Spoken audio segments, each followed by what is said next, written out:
Pagi ini cukup banyak yang hadir. Saya jadi senang, jadi semangat nih. Dan selamat datang untuk bagi Bapak Ibu atau teman-teman yang baru bergabung. Selamat pagi Romo Adrianus Suyadi SJ. Terima kasih Romo telah eh, bisa meluangkan waktu untuk bergabung. Selamat pagi. Ya pagi Romo, sehat-sehat ya Romo. Jadi Alhamdulillah sehat. Terima kasih. iya, jadi Romo Adri Rusyadi ini Romo Moderator Pemuda Katolik di DKI Jakarta. Saya pribadi mengundang beliau karena temanya berkaitan tentang Ignatian ya Romo. Jadi mohon bimbingan juga selama diskusi nanti mungkin kalau misalnya Romo masih ada waktu. Oke, baik. Pagi Bapak Ibu, sebelumnya eh, sebelum kita memulai kegiatan pada pagi hari ini, kita berdoa terlebih dahulu ya. Oke, baik. Mari kita siapkan hati. Mari kita dalam doa. Dalam nama Bapa, Putra, dan Roh Kudus. Amin. Kristus, penyelamatku, aku berkeinginan untuk menyatukan hidupku dengan hidupmu, pikiranku dengan pikiranmu, kelekatan hatiku dengan hatimu, pekerjaanku dengan pekerjaanmu, seluruh diriku dengan dirimu. Aku berupaya sekuat tenaga agar aku dapat hidup kudus, agar dalam persatuan hidupku dengan hidupmu, aku menjadi lebih berkenan di mata Bapamu. Aku mau mendengarkan sabdamu, aku mau menyatukan niatmu dengan niatku, kemuliaan tindakanmu dengan tindakanku, keluhuran kasihmu dengan segala tindakanku sehari-hari. Sebagaimana yang ada dalam kisahmu dalam terang Injil. Dan apabila dalam salah satu tindakanku, entah yang mana saja, engkau menemukan hal yang tidak datang darimu, ingatkanlah aku untuk menolaknya. Ya Yesusku, aku berjanji dengan pertolongan rahmat kasih-Mu untuk senantiasa mengikuti jejak-jejak-Mu. Bapa di dalam surga, puji dan syukur Tuhan untuk pada pagi hari ini kami dapat meluangkan waktu untuk kembali bergabung dalam webinar tentang spiritualitas, dan semoga pada pagi hari ini ya Tuhan seluruh rangkaian acara dapat berjalan dengan baik. Kami mohonkan untuk fokus yang baik ya Tuhan, dan juga hati yang gembur, sehingga segala sesuatu yang kami terima dari pemateri dapat kami serap dengan baik, dan dapat kami terapkan dalam kehidupan kami sehari-hari dengan baik pula. Dan ya Tuhan, kami mohon berkat-Mu bagi pembicara pemateri pada pagi hari ini, Bapak Boni Surya. Semoga beliau dapat menyampaikan keseluruhan materi dengan baik dan sungguh berasal daripada-Mu saja. Terima kasih Bapa dalam surga, kemuliaan kepada Bapa, Putra, dan Roh Kudus, seperti pada permulaan, sekarang, selalu, dan sepanjang segala abad. Amin. Santo Stefanus, doakanlah kami. Santo Ignatius Loyola, doakanlah kami. Dalam nama Bapa, Putra, dan Roh Kudus. Amin. Baik, terima kasih Bapak Ibu. Semoga semuanya dalam keadaan baik ya. Saya kasih pengantar sedikit tentang webinar pada pagi hari ini. Jadi webinar pada pagi hari ini itu adalah serangkaian rangkaian dari webinar sebelumnya, yaitu pada tanggal 12 Februari kemarin. Mungkin ada beberapa beberapa Bapak Ibu yang hadir pada pagi hari ini telah hadir juga di tanggal 12 Februari yang lalu. Jadi 12 Februari yang lalu kami membahas tentang spiritualitas Kristiani secara umum. Nah, jadi di situ kita katakanlah mengenalkan sedikit banyak, kayak misalnya ada spiritualitas Benediktin ya gitu ya, terus ada Fransiskan, Dominikan, sampai akhirnya ke Ignatius Loyola gitu. Dan atau yang lebih akrab dikenal Ignatian. Nah, memang pada webinar yang kali ini kita spesifik lebih membahas ke satu tokoh, yaitu Ignatius Loyola. Nah, berhubung singkat cerita untuk Bapak Boni ini kurang lebih sudah 8 tahunan lebih ya Pak ya? Ya. Kurang lebih untuk mendalami secara lebih komprehensif di spiritualitas Ignatian, dan itu sejarahnya juga cukup menarik, yang dimana mungkin nanti bisa cerita sedikit Bapak. Dan beliau juga dahulu sempat mengenal Ignatian itu sebenarnya di Sekolah Canisius Jakarta ya Pak ya. Ya. Jadi dan Pak baru kurang lebih 8 tahun ke belakang ini mulai mendalami dengan lebih komprehensif. Baik Bapak Ibu, untuk kita tidak berpanjang lama lagi, kita mulai kegiatan pada pagi hari ini. Bapak Boni, waktu dan ruang dipersilakan. Ya, terima kasih Saudara Nio, dan selamat datang Ibu Bapak sekalian, khususnya untuk Pater Adrianus Suyadi. Saya menyambut dengan sangat-sangat gembira atas kehadiran Pater hari ini, sehingga juga apa yang saya sampaikan nanti bisa diperkaya oleh Pater Adrianus. Oke, singkat saja cerita tentang apa yang tadi sudah disampaikan oleh Saudara Nio. Jadi sekitar 8 tahun yang lampau itu, ketika anak saya tidak diterima di Canisius, ya, itu membuat saya kemudian merenung, Tuhan, apa yang kau inginkan dariku? Itu pertanyaan yang muncul. Sedangkan maminya terus terang agak kecewa, karena dia berpatokan bahwa seorang ayah yang lulusan CC itu anaknya pasti diterima. Kenyataannya tidak, gitu loh. Ya. Nah, mulai dari situ kemudian saya mencari-cari apa sebetulnya yang tidak ada di sekolah-sekolah lain, tapi ada di sekolah-sekolah Yesuit.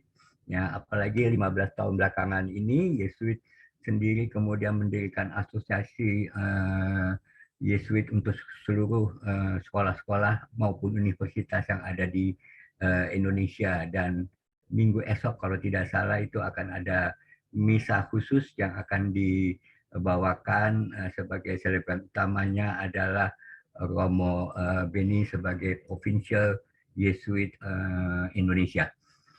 Jadi ketika kembali kepada cerita semula, ketika itu kemudian saya mulai mencari-cari apa sih yang menyebabkan saya begitu katakanlah cenderung untuk mencari sekolah Yesuit ketimbang sekolah lain.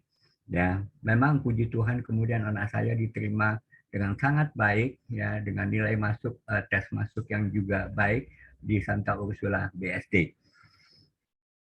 Suatu saat saya kemudian menemukan buku agenda Canisius, di mana di bawahnya itu selalu tercatat beberapa kalimat-kalimat yang saya tidak tahu asal muasalnya dari mana.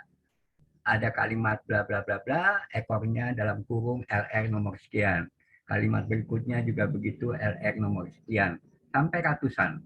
Waduh, dalam hati saya ini semacam apa ya? Ensiklopedia atau apa? Saya teringat dengan bukunya Thomas A. Kempis, ya, Mengikuti Jejak Kristus. Kemudian juga saya teringat dengan bukunya siapa itu Nio yang SKP apa damai gitu loh. Dia juga mencantumkan beberapa hal tentang renungan-renungannya itu. Akhirnya saya kebetulan bertemu dengan salah seorang kawan lama saya juga anak Canisius.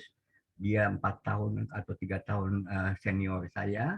Dan saya tanyakan, namanya Pak Rudi, saya tidak tahu apakah beliau hadir hari ini. Pak, ini apaan sih Pak? Waduh, dia bilang, itu latihan rohani. Latihan rohani. Ya. Akhirnya beliau meminjamkan kepada saya buku latihan rohani yang kita kenal sebagai buku hijau. Yang teks aslinya itu kemudian diterjemahkan oleh Pater Darminta SJ. Ya, itu edisi yang lama yang diperlihatkan oleh Saudara Nio. Akhirnya saya merunut semuanya dan saya mulai membaca buku tersebut. Pusing 7 keliling, nggak tahu apa ceritanya itu, ya. Kemudian teman saya itu menyodorkan puluhan buku, ya, tentang latihan rohani, tentang spiritualitas Ignatian. Dia bilang baca ini, ya, dan latihlah dirimu. Kalau kamu tidak mau melatih, tutup semuanya buku itu, kembalikan kepada saya. Nggak ada gunanya, dia bilang. Jadi kuncinya adalah latihan, latihan, latihan. Nah, saya mulai menekuni dan kemudian mencatat semuanya itu satu persatu, ya, mencari penjelasan-penjelasannya dari puluhan atau bahkan ratusan buku. ya termasuk dari apa namanya internet, dan itu tercatat kemudian dalam sebuah buku yang ada di belakang Nio itu, ya. Silakan yang bukunya itu, maaf. Nah, itu merupakan kumpulan yang kemudian oleh Pater Darmono SJ mengatakan ini sebuah buku yang katakanlah sebagai bank data tentang latihan rohani, tentang Ignatius Loyola, tentang spiritualitas Ignatian. Oke, saya lanjut, saya langsung masuk ke materi. Silahkan share Nio ininya.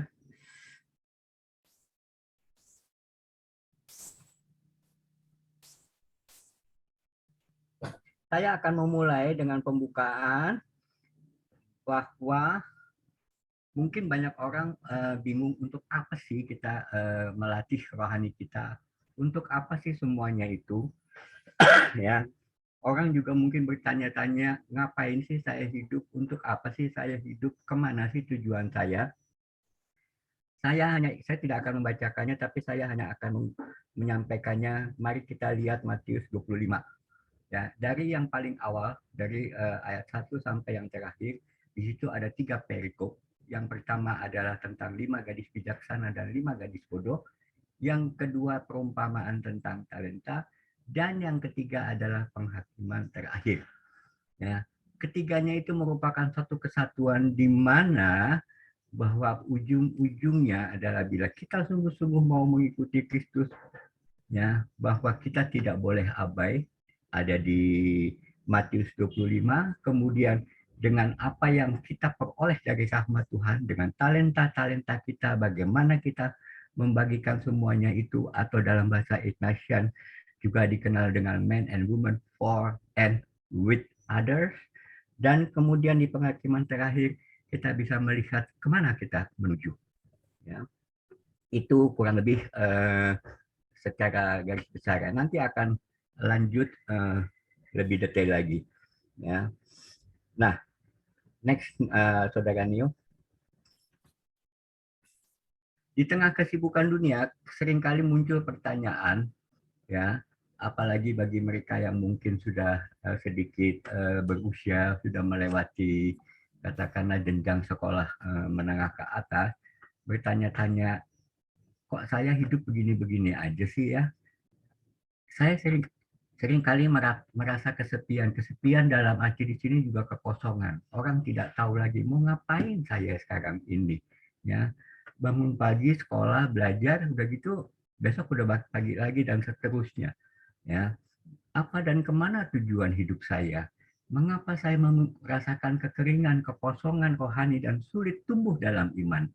Yang saya maksudkan sulit tumbuh dalam iman di sini adalah bahwa iman Katolik itu bukan saja hanya seputar altar, bukan cuma ritual, bukan cuma seremonial, tapi begitu kayak gereja Katolik akan segala ajaran-ajaran maupun selain kitab suci tentunya, ya, yang dapat memperkaya iman kita dan menumbuhkan iman kita, bahwa percaya itu sendiri, ya, bukan percaya sesuatu yang kosong, tapi percaya yang kita bisa betul-betul pegang dengan sangat-sangat erat, yang membekali hidup kita menuju keseharian hidup selanjutnya. Ya, seringkali orang juga tidak merasakan kehadiran Allah, ya, terutama ketika mereka mengalami kesedihan, kegalauan, kegagalan, ataupun mungkin ketika doa-doa mereka terasa tidak terjawab. Kenapa bisa begitu? Ya. Nah, spiritualitas next Neo. Ya. Nah, banyak orang yang kemudian merasa kekosongan itu begitu saja terjadi. Sebetulnya itu terjadi karena sabda Allah. Kalau kita misalnya mengikuti misa setiap minggu paling tidak, ya, seringkali kita hanya mendengar homili ataupun sabda Allah itu, ya, cuma didengar, bukan mendengarkan dengan baik. Kadang-kadang kita juga sibuk dengan diri kita sendiri, ya. Bahkan kadang-kala saya sering juga melihat ada orang-orang yang melakukan doa rosario ketika misa dimulai, dan memang kelihatannya tidak salah, ya, tapi bukan pada tempatnya. Karena perayaan Ekaristi itu sendiri merupakan puncak kehadiran Allah ya dalam keseharian hidup kita pada saat sekarang ini. Bukan yang dulu-dulu, bukan yang lampau, dan bukan nanti, tapi right now. Seringkali kita juga tidak memberi ruang bagi Tuhan. Kita begitu sibuk setiap hari ya, dengan pekerjaan, dengan belajar bagi anak-anak yang masih dalam usia pendidikan.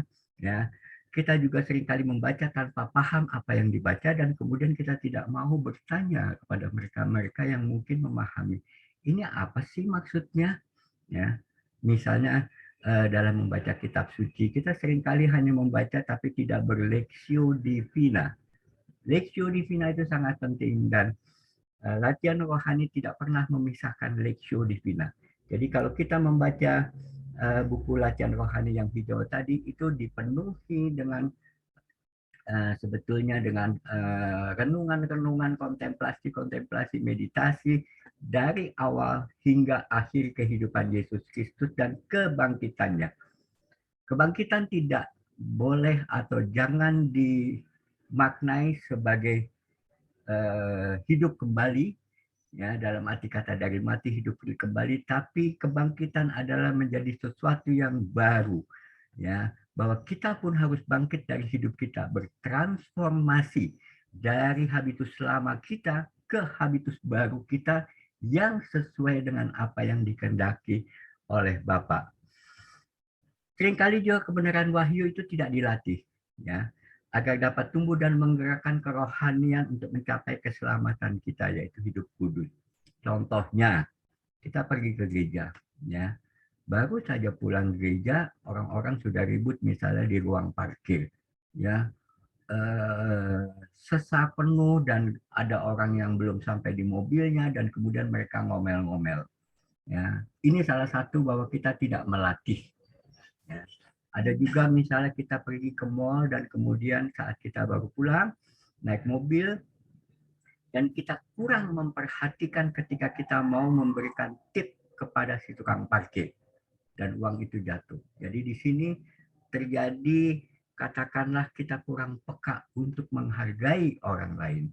Ya, kita mengasongkan uang itu dan membiarkan orang itu betul-betul menerimanya dan tidak cepat-cepat kemudian akhirnya terjatuh begitu saja.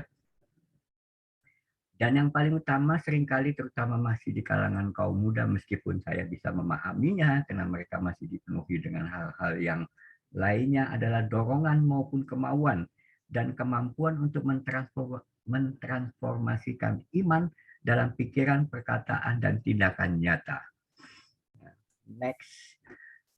Apa sih yang kita bisa pelajari dari latihan rohani? Jadi, apa yang saya sampaikan hari ini bukan saya menyampaikan latihan rohani itu ansih, tapi saya ingin memperkenalkan apa itu latihan rohani Santo Ignatius Loyola. Jadi jangan disalah artikan. Dalam latihan rohani itu, ya kita belajar bahwa kita tidak hidup untuk diri sendiri. Ya, jadi kalau kita membaca kembali tadi penghakiman terakhir dari perikop Matius 25, di situ tertulis apa yang sebaiknya juga kita lakukan, bahwa kita mampu untuk melihat sesama kita, mereka yang hina, mereka yang kelaparan, mereka yang kehausan, mereka yang terpinggirkan, dan seterusnya. Kemudian kita belajar bersyukur, ya dengan bersyukur kita akan menjadi rendah hati, dan begitu pun sebaliknya dengan kerendahan hati kita akan mampu juga untuk bersyukur, dan ujungnya kita akan menjadi murah hati. Kita mau mendengarkan juga dengan hati terhadap orang-orang di sekeliling kita. Dalam bahasa Ignatian itu biasanya disebut cura personalis. Ya, biasanya ini diterapkan dalam dunia pendidikan. Jadi antara pamong, guru terhadap murid-muridnya yang mereka perlu untuk mengenal satu persatu. Sebab murid-murid di situ atau kita semuanya adalah ciptaan Tuhan yang unik. Satu dengan lainnya tidaklah sama. Kemudian kita juga berani untuk meluangkan waktu berhenti sejenak. Apa yang dalam latihan rohani itu kemudian disebut eksamen. Tidak lama. Waktunya itu mungkin 10 sampai 15 menit, ya, 2 kali sehari, pada waktu siang dan pada waktu malam. Lama-kelamaan, eksamen ini bisa berjalan ya tanpa mengenal waktu, tanpa mengenal ruang. Dia menjadi habit. Ya. Kemudian bertangguh ya di dalam kompetensi yang kita miliki, hati nurani dan berkepedulian. Kita juga mau jujur dan sabar. Kita mau berani melangkah keluar. Dalam bahasa Paus Fransiskus, kita berani untuk sampai ke apa namanya bagian-bagian yang paling ujung dan paling depan, in fronte, ya. Atau dalam bahasa kitab suci itu biasa disebut juga duc in altum. Kemudian magis. Nah, sedikit saya jelaskan, magis ini berarti sebetulnya lebih, more. Tapi jangan diartikan keliru. More di sini, lebih di sini adalah bertujuan untuk memuliakan Tuhan. Jadi kalau seseorang misalnya belajar ya dan dia berkutat belajar mati-matian ya untuk menjadi pintar, itu belum magis. Ya. Dia baru menjadi magis ketika apa yang dia pelajarinya, dia memiliki visi ke depannya bahwa saya akan gunakan pengetahuan saya ini untuk memuliakan Tuhan. Dengan cara apa? Misalnya membantu orang-orang di pedesaan dengan ilmunya, membantu di rumah sakit, dan banyak hal yang bisa dilakukan. Jadi magis itu lebih cenderung adalah untuk memuliakan Tuhan. Segala sesuatu karya-karya kita itu adalah bertujuan untuk memperlihatkan kesaksian kita terhadap apa yang kita anut, yaitu percaya dan tekun mengikuti jejak Yesus Kristus. Lepas bebas, indifferent. Lepas bebas itu bukan berarti cuek bebek, ya. Lepas bebas itu berarti sama dengan magis kurang lebih, ya. Jadi kita patut atau kita mampu untuk menanggalkan hal-hal ya yang kita anggap, yang kita nilai tidak berkenan di hadapan Allah atau tidak membawa kita sampai kepada tujuan, ya, dan memakai hal-hal yang sampai kepada tujuan. Itu ada pada latihan rohani nomor 23. Saya tidak akan terlalu bahas terlalu banyak kecuali nanti ada pertanyaan. Agere kontra. Agere kontra adalah sikap di mana kita mengambil sikap yang berlawanan dari apa yang terjadi biasanya umumnya. Kita sering mengalami masalah atau kita memperoleh masalah dan kita bersikap reaksioner yang betul-betul begitu cepat. Ya. Nah, disinilah kita harus bisa menggunakan apa yang disebut agere kontra.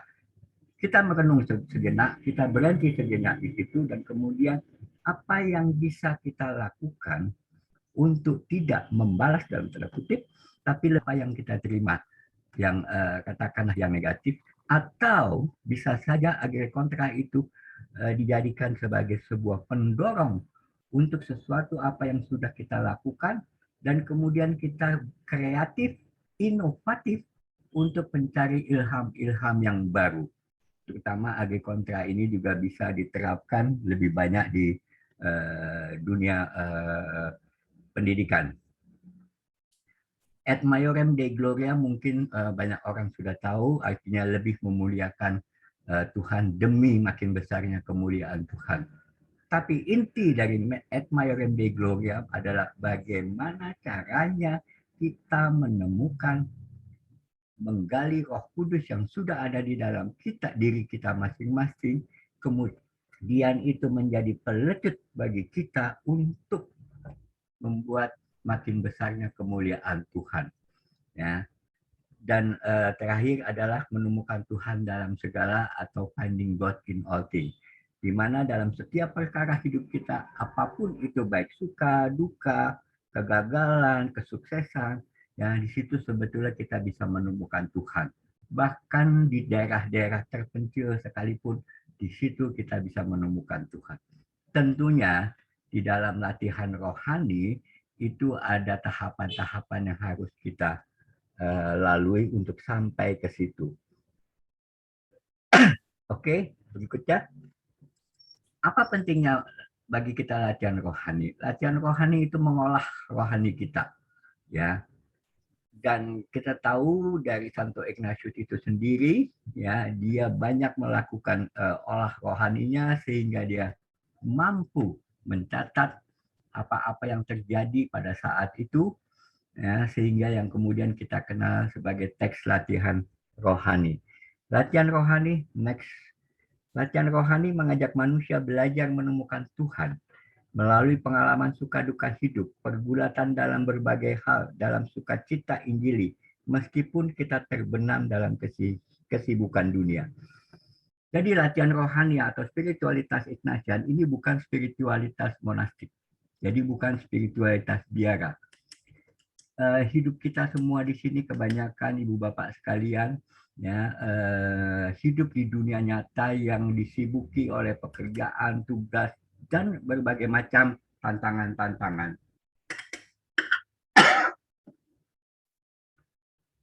Nah, mungkin latihan rohani itu menjadi satu-satunya spiritualitas yang ditulis oleh seorang awam. Jadi kita harus ingat bahwa Santo Ignatius pada saat dia mencatat semua pengalaman-pengalaman, gejolak-gejolak dan gerak batinnya, dia belum apa-apa. Belajar teologi belum, ya. Sehingga dia betul-betul seorang awam dan dia melihat pengalaman-pengalaman pribadinya merupakan sesuatu yang baik yang kemudian dia bisa sampaikan kepada orang lain. Di sini mulai muncul dorongan, katakanlah pada saat itu meant for others-nya, ya, untuk sesama, untuk lingkungan, ya. Latihan rohani belajar juga untuk menemukan Tuhan melalui pengalaman hidup kita ini masing-masing, ya. Latihan rohani tidak hanya melihat, namun tinggal dan berada di dalam relasi dengan cinta Allah. Jadi latihan rohani ini juga mengajak kita untuk betul-betul menghayati betapa awalnya, ya, Tuhanlah yang berinisiatif kepada kita untuk mencurahkan segala kasih-Nya. Tuhanlah yang berinisiatif memanggil kita satu persatu, menyebut nama kita satu persatu, bukan sekumpulan, ya, tapi one by one, ya. Dan Tuhan mencurahkan kasih sayang itu secara total dan secara keseluruhannya, dan itu nyata. Misalnya dalam Prapaskah ini nanti kita juga akan melihat kehidupan Yesus, ya, kisah sengsara Yesus sampai nanti kebangkitannya. Itu nanti ada di latihan rohani minggu ketiga dan minggu keempat, ya. Latihan rohani membawa hidup yang berakar pada nilai-nilai ilahi yang muncul dalam ingatan, pikiran, perkataan, dan perbuatan kita. Itu yang kemudian biasanya kita sebut daya jiwa kita. 3 daya jiwa kita. Ingatan, pikiran, kehendak. Yaitu perbuatan kita. Latihan rohani merupakan olah batin dengan cara memeriksa hati, meditasi, kontemplasi, doa lisan, doa batin, dan segala kegiatan rohani lainnya untuk tumbuh dalam berelasi dengan Tuhan dan bersama Bunda Maria dan para kudus, hingga mencapai kesatuan dengan Allah di surga. Hidup yang berakar pada nilai-nilai ilahi dan mengejawantahkan dalam ingatan, pikiran, dan tutur kata kita kehendak, sikap hidup, cara memandang, cara berpikir, cara berwawasan, cara kerohanian, semuanya itu dirangkum di dalam latihan rohani. Latihan rohani, ya, adalah akar, adalah dasar untuk mencapai spiritualitas Ignatian. Jadi latihan rohani yang saya sebut di sini selalu terkait dengan Santo Ignatius Loyola.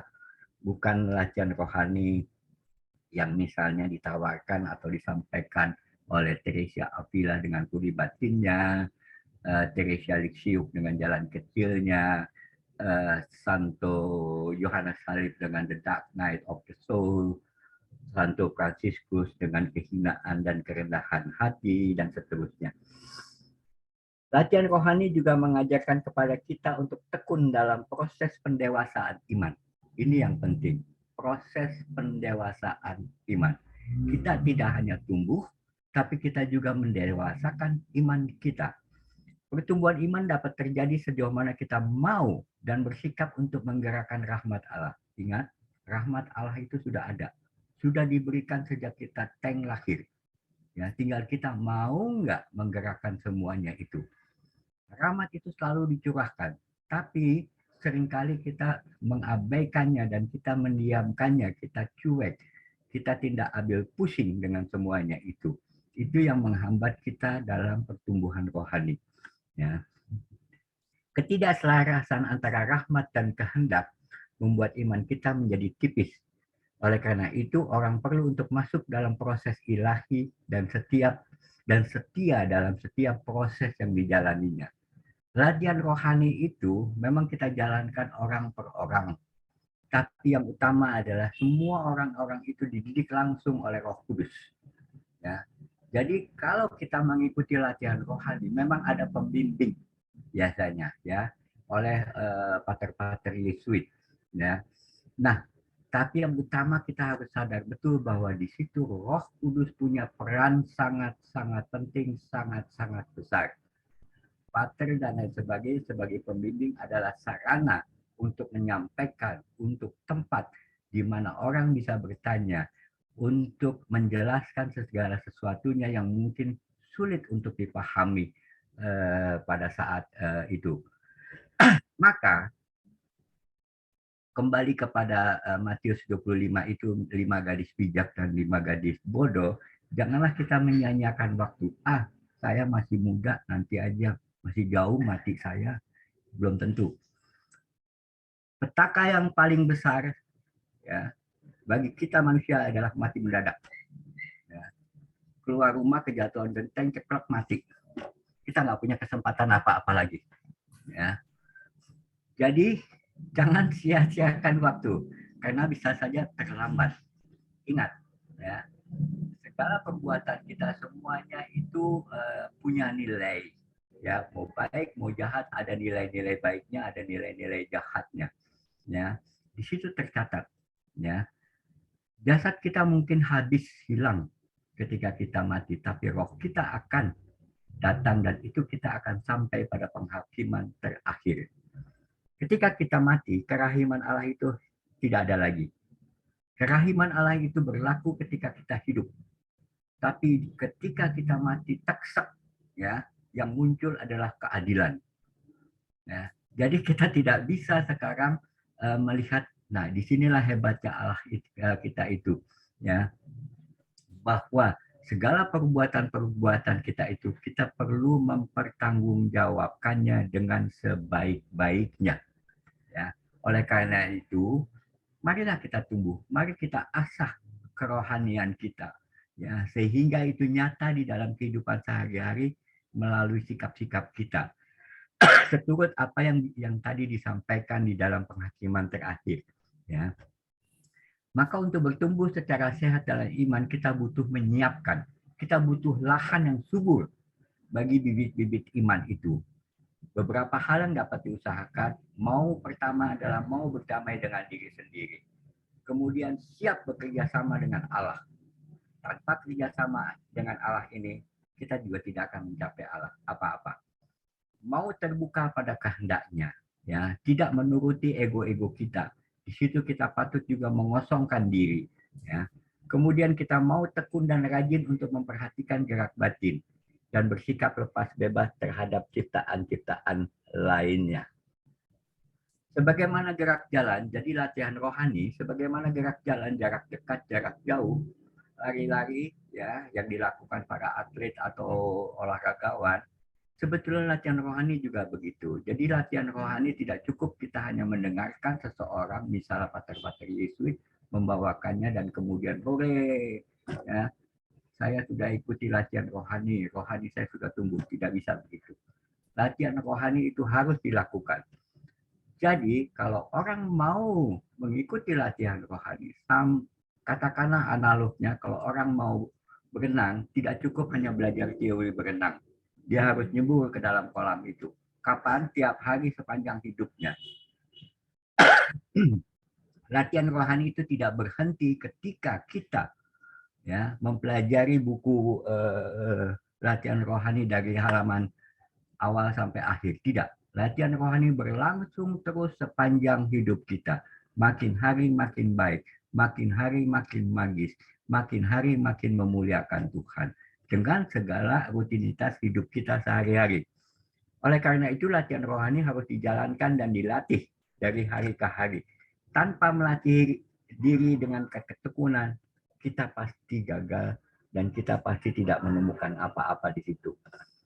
Melakukan latihan rohani perlu niat yang kuat, mau belajar terus-menerus, menganalisa, mengasah kesadaran, berakal budi, bersedia mengambil bagian dalam karya keselamatan Kristus. Jadi ingat di sini, bersedia mengambil bagian dalam karya keselamatan Kristus dan membangun diri menjadi pembawa keselamatan, bahwa kita adalah garam dan terang.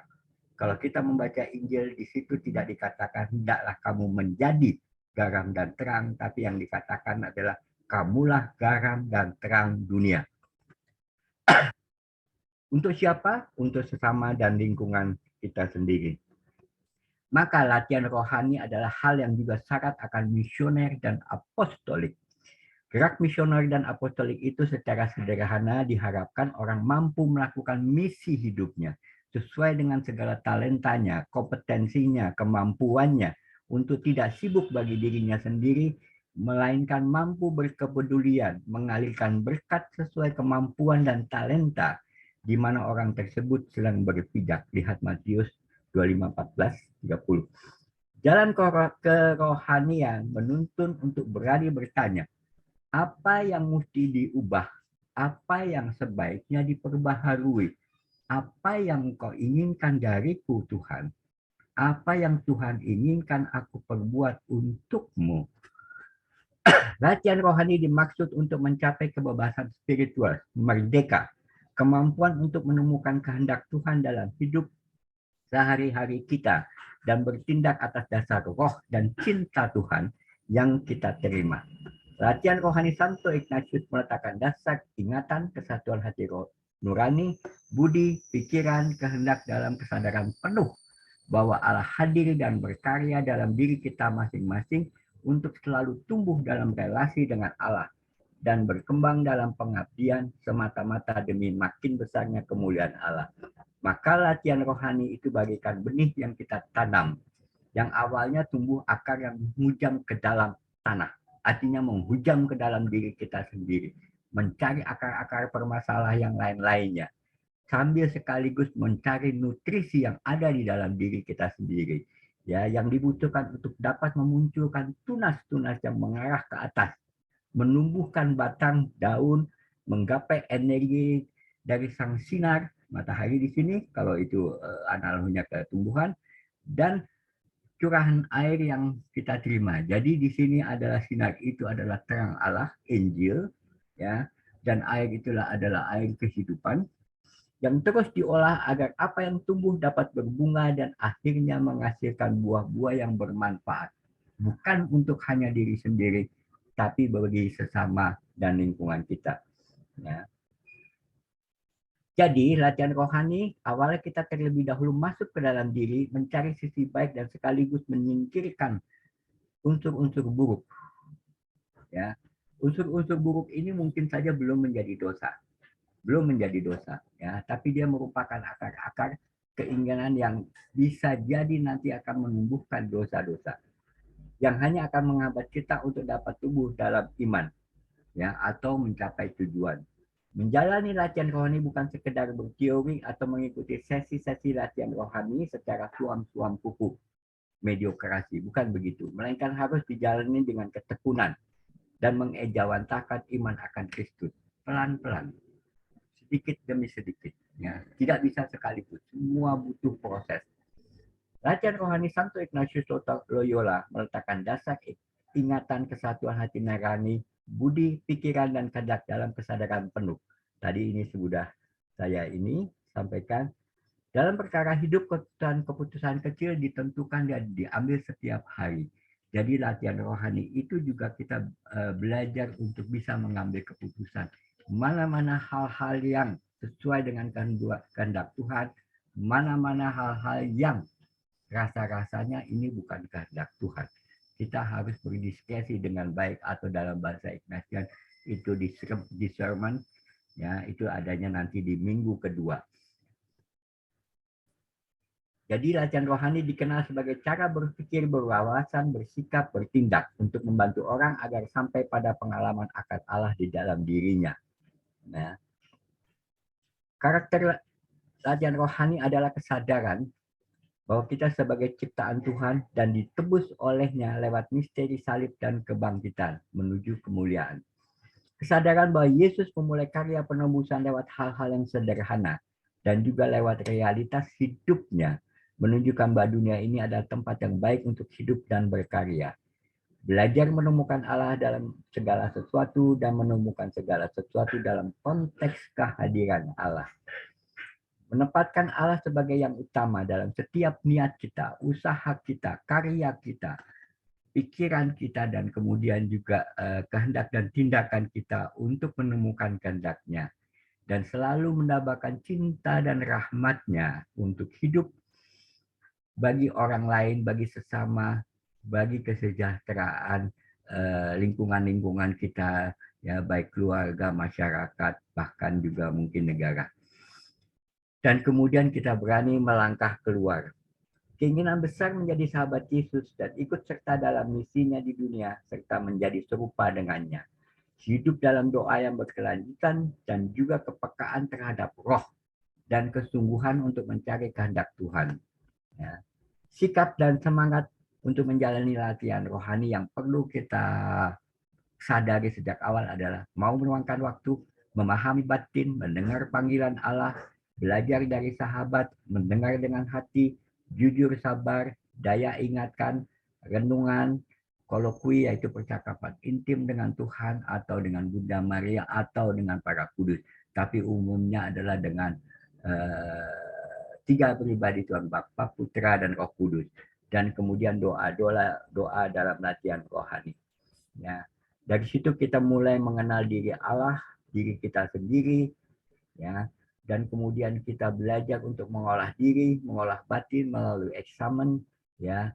Mengenal visi kehidupan kita, ini ada di asas dan dasar, dan kerja, bagaimana karya-karya kita, itu adanya nanti di panggilan raja di minggu kedua, tahapan minggu kedua. Membangun sistem dan mengelola nilai hidup dan cara bertindak. Merencanakan struktur atau irama hidup, pembatinan, refleksi, dan nilai hidup batin. Juga kita perlu melakukan pilihan dan mengambil keputusan, discernment. Kontemplasi mendapatkan cinta Allah dan kontemplasi dalam aksi. Ini di minggu keempat.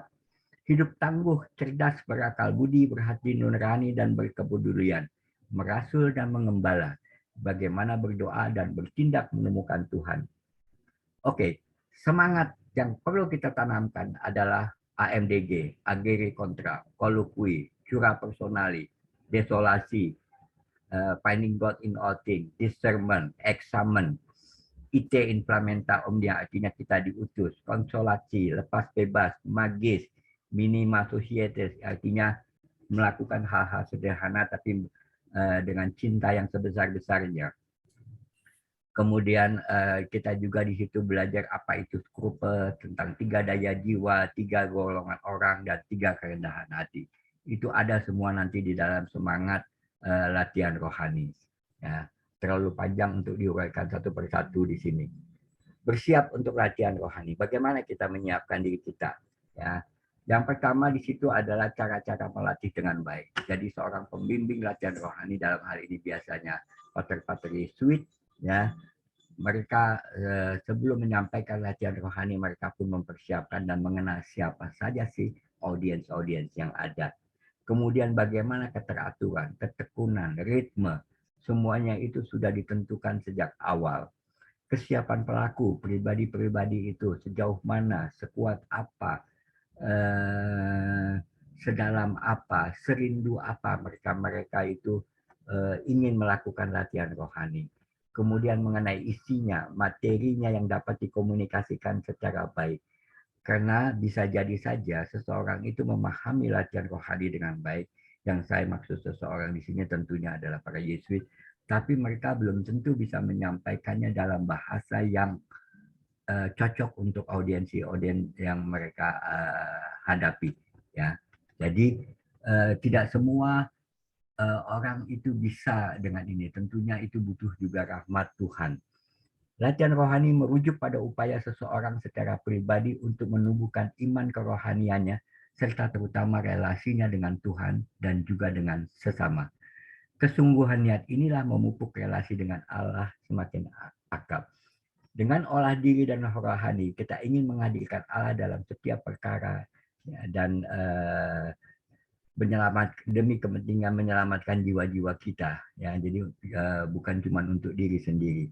Latihan rohani membawa pribadi untuk hidup bersyukur, rendah hati, dan murah hati seperti yang tadi sudah disampaikan di atas. Kita diajak untuk meningkatkan kemampuan lahir batin yang terarah kepada cinta Tuhan, membangun sikap hidup agar siap ikut serta dalam karya keselamatan Kristus, menjadi saluran rahmat cinta Allah bagi sesama dan lingkungan hidup kita. Dalam kajian rohani itu berisi kumpulan bahan dan petunjuk meditasi kontemplasi yang tersusun secara rapih, terstruktur dalam sebuah dinamika sebagaimana termuat di dalamnya. Jadi dia sudah built-in, kompak semuanya. Ya.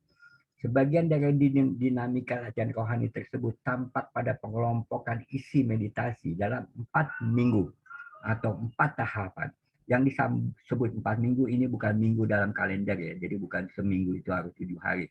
Seminggu itu bisa 10 hari, bisa 20 hari, jadi dalam 4 itu bisa 80 hari. Salah satu contohnya misalnya Pater Hendra itu membawakan latihan rohani webinar, itu bisa 70 sesi lebih ya. Jadi 1,5 tahun. Pengelompokan isi ini dilengkapi dengan berbagai catatan, aturan tambahan, serta patokan yang membantu proses menjalankan latihan rohani. Dalam penciptaan Allah memberi dirinya sendiri kepada kita, yaitu citra, kita membawa sifat Allah dalam diri kita, napas hidup kita membawa hidup Allah dalam diri kita. Oleh Dia Allah menciptakan manusia berdasarkan kebijaksanaan kehendaknya. Ini yang perlu kita sadari, ini yang perlu kita tumbuhkan di dalam hidup kita. Bahwa Allah menampakkan dirinya dalam dan melalui pengalaman hidup kita. Ya, karena latihan rohani ditujukan untuk mengolah pengalaman kita akan Allah, akan cintanya, agar kita mampu memandang dan berinteraksi dengan dunia seturut kehendak Allah. Kita diajak untuk mengenal sapaan Allah, panggilan Allah, melibatkan relasi kita dengan seluruh ciptaan, dengan Kristus, dengan Bunda Maria, dengan gereja, dengan malaikat dan para santo dan santa. Mengenal diri sendiri dengan lebih mendalam. Jadi dalam latihan rohani itu kita juga diajarkan atau disampaikan untuk menelusuri sejarah hidup kita.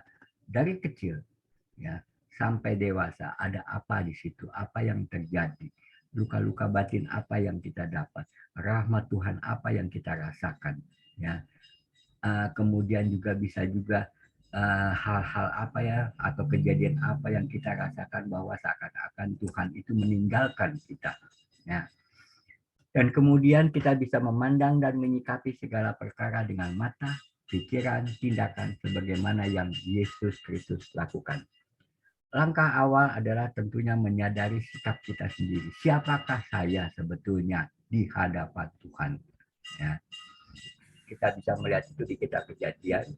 Kemudian kita tahu bahwa Allah tinggal dalam diri kita masing-masing, hadir dalam keberadaan kita, hidup dalam perasaan dan pengetahuan kita.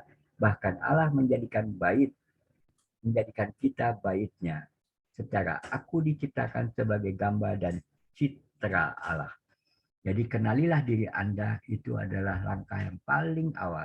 Jujur terhadap diri sendiri, menangis, bergembira, lakukanlah itu bersama Tuhan, dan kemudian melangkah maju. Jangan cuma berhenti. Kenal diri batin secara menyeluruh. Ya, di dalam latihan rohani itu kita juga akan bahasanya, dikorek, Ya, kemampuan fisik kita apa sih, intelektual kita apa sih, aspek-aspek psikologis apa yang ada di dalam diri kita, aspek pembelaan apa yang biasanya muncul di dalam diri kita, kemampuan hidup sosial kita itu bagaimana, taraf kebebasan kita apa yang menghambat kita untuk bergerak maju, aspek seksualitas kita apa, gambaran diri kita bagaimana. Semuanya itu satu persatu di dalam latihan rohani itu diangkat ke atas, ya, ke dalam kesadaran kita sepenuhnya. Kita sadari, kita rasakan bagaimana yang ada di dalam diri kita sendiri. Nah, masuk ke dalam latihan rohani, tapi ini lagi-lagi juga apa itu latihan rohaninya? Bukan latihan rohani ansih. Latihan rohani itu dimulai dari pengalaman Santo Ignatius dari Pamplona, yaitu ketika dia mengalami cedera di tempurung lutut dan tulang apa itu yang paling depan itu betis kakinya yang hancur oleh peluru meriam, ya. Dan kemudian dia terpaksa untuk melakukan perawatan, ya. Ada begitu banyak kejadian-kejadian yang kita bisa baca dari pengalaman latihan rohani. Saya hanya menyebutkan poin-poin pentingnya di sini adalah peristiwa Pamplona atau biasanya disebut Cannonball. Kemudian jalan pertobatan dan kelahiran kembali di Maria Aranzazu Loyola ketika dia terkena peluru, kemudian pasukan Perancis begitu pun penuh hormat dan merawatnya dan membawanya kembali ke Puri Loyola. Kemudian Montserrat, di mana Santo Ignatius melepaskan atribut lamanya, yaitu atribut-atribut kebiasaan-kebiasaan hidup lamanya, termasuk juga cara-cara dia berpakaian, ya, cara kebangsawanannya, ya, semuanya itu ditanggalkan. Kemudian Manresa, situ dia merasakan campur tangan Allah dalam pertobatan Santo Ignatius. Cardonel, disinilah saat yang penting ketika Ignatius ingin melakukan perjalanan ke Yerusalem. Jadi awalnya dia ingin ke Yerusalem, ya, menuju Barcelona, kemudian menyeberang ke Yerusalem. Di Cardonel ini, ya, tadinya dia hanya ingin beberapa hari saja di situ, tapi pada akhirnya saya lupa ingat antara 8 sampai 10 bulan dia tinggal di tepian sungai Cardonel di dalam sebuah gua kecil. Disitulah dia mendapat insight, disitulah dia mendapatkan pencerahan-pencerahan. Disitulah dia berjuang dengan segala gejolak-gejolak batinnya. Antara hal-hal yang dirasakannya itu dari roh jahat dan mana-mana yang dari roh baik. Semuanya itu dicatat oleh Santo Ignatius dengan teliti. Itulah kemudian yang melahirkan buku teks latihan rohani. Kemudian dia melanjutkan perjalanan ke Yerusalem. Ya, di situ kemudian muncul pertanyaan, karena dia tidak boleh masuk ke Yerusalem, ya, disuruh kembali pulang, ya, karena pada saat itu masa peperangan. Dia kemudian harus bertanya, Tuhan, apa yang mesti aku buat sekarang? Saya mau ke Yerusalem, saya mau mengabdikan ke Yerusalem. Ternyata Tuhan punya kehendak yang lain.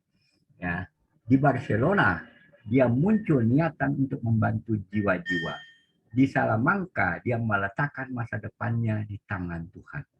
Ya, dia berserah diri dia sepenuhnya, ya, kepada Tuhan. Kemudian dia di Paris karena kasus latihan rohaninya itu dianggap katakanlah bukan menyimpang, ya. Dia kan belum teologi aja dia belum belajar. Jadi kemudian dia dipanggil oleh keuskupan setempat dan keuskupan mempertanyakan, ini kamu kok berani-beraniannya bikin ini? Ignatius menawarkan silahkan periksa semuanya, dan inkuisi di sana atau para uskup di sana yang memeriksanya tidak menemukan kekeliruan fatal yang ada di situnya. Kekeliruan Ignatius cuma satu, dia belum belajar, ya, dia belum berpengetahuan dalam tanda kutip. Dia mendapat insight. Kemudian dianjurkan untuk pergi ke Paris dan belajar di sana, sebuah universitas terkenal. Di Paris inilah dia kemudian bertemu dengan teman-temannya ya, ada 6 orang yang kemudian sama-sama berniat ya melakukan sesuatu, dan disitulah kemudian muncul gagasan untuk melahirkan apa yang sekarang kita kenal sebagai Serikat Yesus ya. Kemudian di Venesia dia ditahbiskan bersama teman-temannya ya, dan pada saat itu Ignatius sendiri belum mau untuk mengadakan misa perdana. Dia menunggunya 1 tahun ya untuk mempersiapkan dirinya ya untuk bisa mempersiapkan meskipun sudah ditahbiskan untuk mempersiapkan dirinya melakukan atau mempersembahkan perayaan Ekaristi. Kemudian di Roma disitulah dia menemukan Tuhan dalam segala. Dia tahu bahwa misi saya ya, adalah untuk dunia, bagi sesama, bagi siapapun juga, demi kemuliaan Tuhan yang lebih besar. Tentunya untuk melakukan latihan rohani itu ada doa pendahuluan, ya, bagaimana kita menyapa kepada Tuhan, mengungkapkan kehendak hati kita, ketulusan untuk mau datang di hadapannya. Dan biasanya doa-doa itu selalu ditutup dengan doa Bapa kami. Kemudian kita bisa membuat pilihan yang sejalan dengan diri sejatiku. Bagaimana kita ini ya membangun relasi-relasi. Jadi latihan rohani pada dasarnya adalah spiritualitas awam, bukan spiritualitas kebiarawan seperti yang saya sebutkan di awal tadi. Ya. Jadi latihan rohani berarti sesuatu yang betul-betul dilakukan berulang-ulang dengan sadar, bertujuan terukur untuk meningkatkan kemampuan dan keterampilan. Ya, tidak bisa hanya baca buku, mendengar pelatihan melalui webinar atau secara tatap muka. Ya, jadi kita betul-betul harus menyebur, harus mempraktekkannya. Ya, jadi latihan rohani itu bukan mencari-cari hiburan rohani, ya, melainkan harus dilaksanakan dan dilatih sepanjang hidup kita. Spiritualitas atau praktek hidup sebagai perwujudan iman. Dalam spiritualitas Katolik, kedekatan dan keintiman relasi dengan Allah melalui Yesus Kristus menjadi hal yang pertama dan utama. Oleh karena itu, Lectio Divina merupakan hal yang tidak bisa diabaikan dalam menjalankan latihan rohani. Secara Ignatian, Lectio Divina itu terbagi menjadi 5 bagian, yaitu Lectio, ya, kemudian Meditasio. Meditasio, Contemplatio, Oratio itu doa, dan kemudian aksio, ya, atau aksi. Sepanjang kehidupan Yesus Kristus, dia selalu sehati, sepikiran, dan seperasaan dengan Bapa. Inilah yang kita mau bentuk di dalam diri kita, di dalam jiwa kita, di dalam kerohanian kita. Latihan rohani itu adalah melatih kerohanian kita dengan bahasa cinta Tuhan, tapi mengolah pikiran kita, ya, dan kemudian menikmati sekaligus menghayati identitas dirinya, ya, dan bekerja sesuai dengan kehendak Bapa. Dan Sang Bapa senantiasa berkenan pada Sang Anak. Itulah Yesus Kristus. Dan kita hendaknya mengikuti Yesus. Latihan rohani membantu kita mengembangkan kemampuan yang satu hati, satu gerak dengan Sang Bapa. Jadi tempatkanlah diri kita pada anak yang hidupnya selalu sehati, seperasaan dengan Bapa, yang menikmati identitas dirinya sebagai anak dan bekerja sesuai dengan kehendak Bapaknya. Pada anak inilah Sang Bapa amat berkenan. Pada anak inilah harusnya hidup kita terarah. Atau dengan kata lain, saya ingin menyampaikan sebuah apa yang sering kita lakukan, katakanlah ketika kita mendoakan Bapa kami, apakah kita sadar betul-betul bahwa kita menyebut Sang Bapa? Apakah saya sudah bersikap sebagai anak yang baik, anak yang betul-betul menuruti kehendak Bapa? Kata kami sendiri juga, apakah saya juga mendoakan mereka-mereka yang lainnya, bukan untuk diri saya sendiri? Bapa yang di surga, dimuliakanlah namamu. Apakah saya sudah memuliakan Tuhan dengan baik? Ya, datanglah kerajaanmu. Apakah saya sudah berupaya untuk mendatangkan kerajaan Allah, bukan nanti di surga, tapi di bumi ini, dan seterusnya. Latihan rohani disusun secara terstruktur dalam tahapan yang disebut 4 minggu. Diawali dari tujuan latihan rohani, yaitu LR nomor 21, kemudian asas dan dasar, nomor 23, eksamen, hingga minggu 1, minggu 2, minggu 3, minggu keempat, dan berujung di Susi P. Latihan rohani terbagi dalam tahapan tujuan serta asas dasar. Eksamen Allah, minggu pertama itu kita mengkontemplasikan, memeditasikan Allah yang mencintai dan berbelas kasih, ya, dan tentang dosa manusia dan neraka. Jadi di minggu pertama itu kita bermeditasi dimulai dari kehadiran Kristus itu sendiri. Artinya dimulai dari peran Bunda Maria. Ketika Bunda Maria menerima kabar malaikat, Bunda Maria, Santa Maria, yang penuh rahmat, engkau dipenuhi rahmat oleh Tuhan. Ya. Kemudian juga dilanjutkan dengan peristiwa gembira yang kedua, di mana Santo Yohanes dan Yesus sendiri bertemu ketika mereka sama-sama sebetulnya masih di dalam kandungan. Jadi peristiwa ketika Maria mengunjungi saudaranya Elizabeth, itu bukan cuma Maria bertemu Elizabeth, tapi di situ Santo Yohanes bertemu dengan Yesus. Ya. Kemudian di minggu kedua kita menghayati tentang misteri hidup Yesus. Disinilah kita belajar untuk mengenali panggilan Allah, belajar untuk mengenali dua panji, yaitu panji Kristus dan panji roh jahat. Kemudian di minggu ketiga kita masuk ke dalam kisah sengsara Yesus. Untuk apa? Kenapa? Ya, bagaimana Yesus itu sengsara, ya, dan bagaimana kemudian sikap-sikap kita, ya, dan seterusnya. Dan di minggu keempat adalah kebangkitan Yesus. Berikutnya, next new. Nah, ini di sini ada suatu diagram.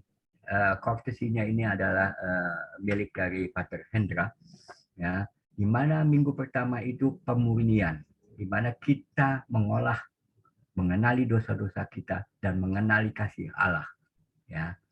Di situ ada asas dan dasar dan seterusnya. Minggu kedua kita masuk ke dalam tahap pencerahan, ya, mulai dari kelahiran sampai nanti minggu palma.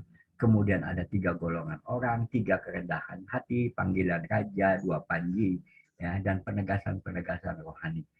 Di minggu ketiga dan minggu keempat, yaitu minggu ketiga tentang kisah sengsara Yesus Kristus, dan minggu keempat itu tentang kebangkitan, di mana pada ujungnya kita siap diutus.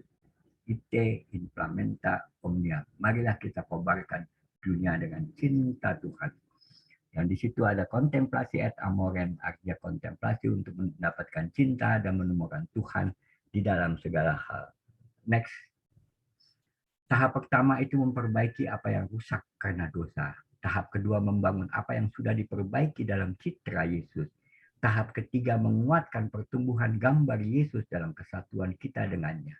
Jadi dalam minggu ketika kita diajak untuk betul-betul masuk ke dalam kehidupan kisah hidup Yesus itu sendiri, ya. Dan tahap keempat karya keselamatannya maksud saya. Dan tahap keempat adalah apa yang sudah dikuatkan dan diubah, ya, dalam kasih yang murni, ya.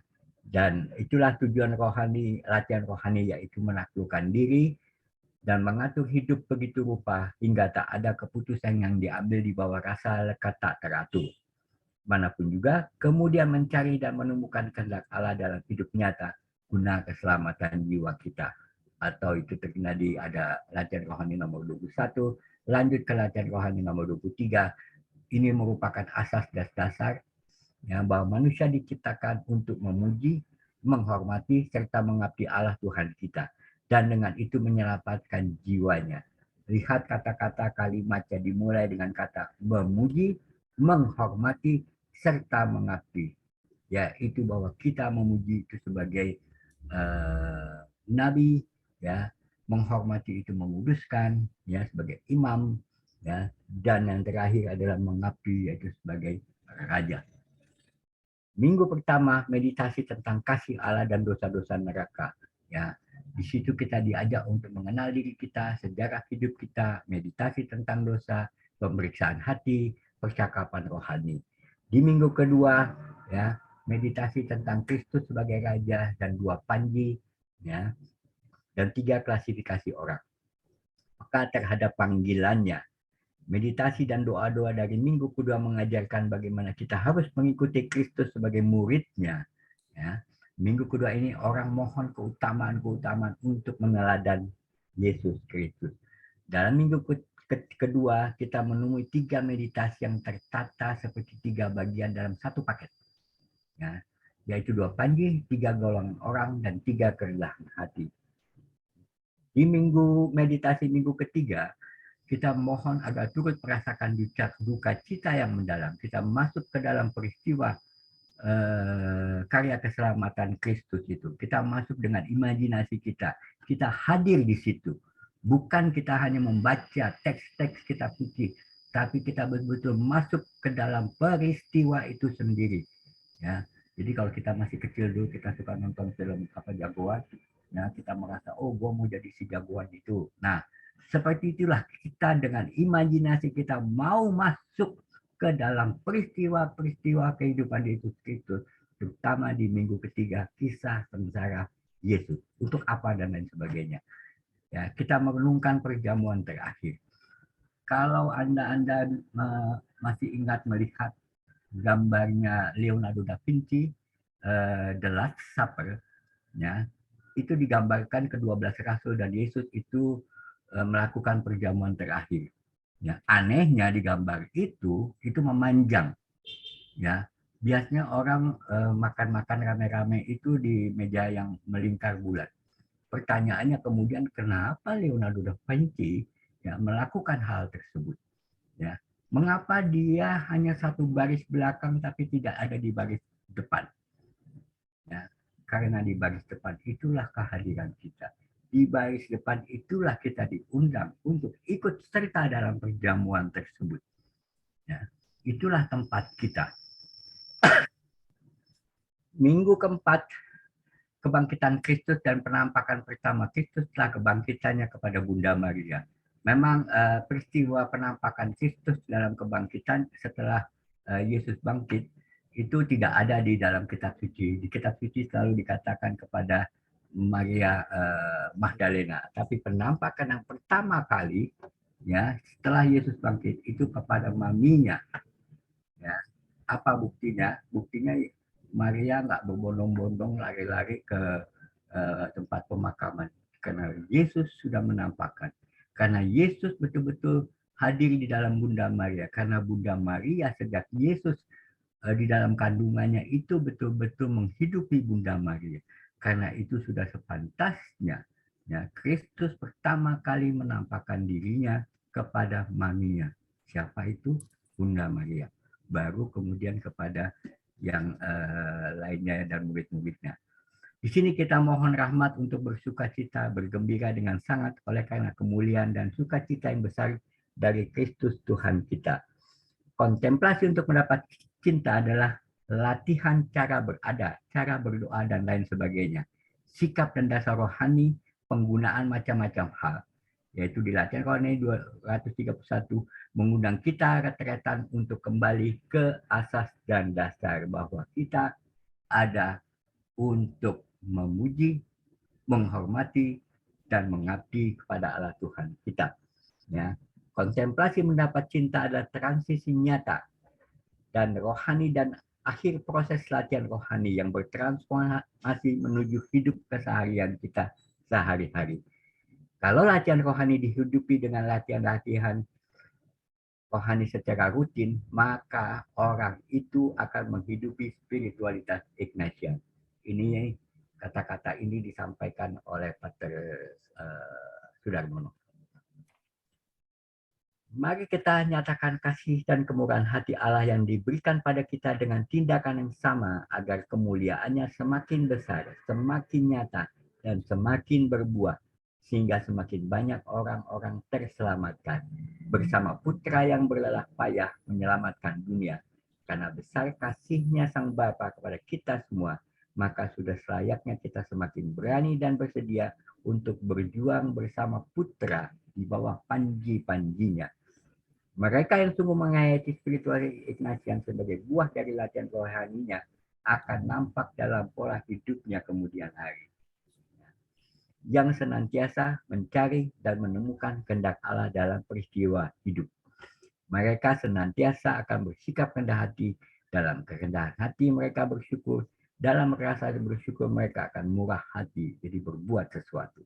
Dan hidupnya terarah untuk memuliakan Tuhan, serta bersuka cita menemukan Tuhan dalam segala hal. Sebagai penutup, ada beberapa info penting yang ingin saya sampaikan di sini. Biasanya dalam bimbingan latihan rohani, itu selain buku 3 buku ini, yang penting itu adalah buku yang hijau, dan kemudian wasiat dan petuah Santo Ignatius. Yang di tengah-tengah memilih Kristus ini adalah buku-buku yang betul-betul hanya untuk pembimbing, dan sulit untuk dicerna oleh kita-kita. Ya, kecuali kita betul-betul mau menekuninya dengan baik. Selain buku wasiat dan petuah, ada buku lain yang mirip-mirip untuk menyelami kehidupan Santo Ignatius, adalah buku Berani Mengambil Keputusan, dan kemudian Walking with Inigo.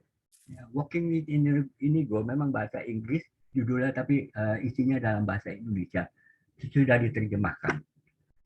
Kemudian kehidupan Ignatius Loyola sendiri yang ditulis oleh Pater Crispus Warna Cahyadi, dan kemudian tentang tahan uji itu adalah latihan, tentang discernment oleh Pater Suparno.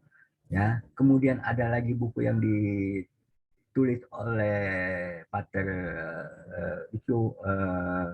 siapa namanya, Wardaya kalau nggak salah, Mencari dan Menemukan Tuhan dalam Segala, yang juga ditulis Anthony de Milo.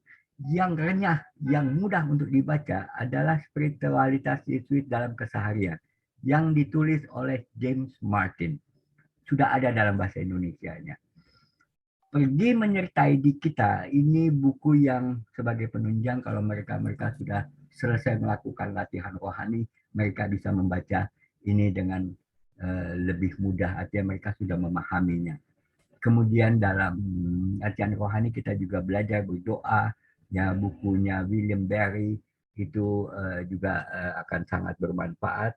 Ya, kemudian ada 3 buku lainnya yang jadi satu, ya, yang satu adalah saya lupa ini terbitan mana ini, Roh Tuhan Ada Padaku, Awasi Si Jahat Berwajah Malaikat, dan Berdoa Eksamen. Ya. Dan yang di bawah ini Journey, Challenge, dan Decision. Ya. Jadi sedangkan yang terakhir yang saya katakan tadi semula, bahwa buku ini merupakan rangkuman kumpulan bank data, ya, tentang latihan rohani, spiritualitas Ignatian, dan embel-embelnya yang lain, pedoman-pedoman, macam-macam semuanya. Ini 700 halaman, format kuarto 4. Ya, beratnya 2 kg. Ya, buat ganjilan pintu ya cocok. Tapi sebaiknya dibaca. Ya. Jadi sebagai penutup, marilah kita sama-sama merenungkan apa yang sudah saya lakukan untuk Kristus, apa yang sedang saya lakukan untuk Kristus, dan apa yang sebaiknya lebih saya lakukan untuk Kristus. Susipe adalah doa Santo Ignatius. Ya, ini mencapai tingkatan kalau puri batin itu ada di bilik ke-7. Ya, demikian pemaparan singkat saya. Semoga berkenan. Mungkin saya sampaikan terima kasih kepada semuanya. Dan kini saya ingin memberi ruang terlebih dahulu kepada Pater Adrianus. Silakan, Pater.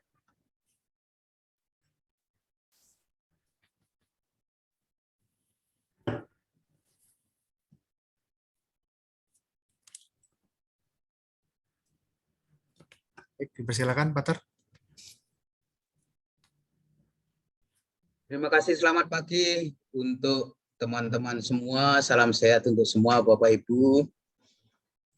Saya hanya komentar luar biasa.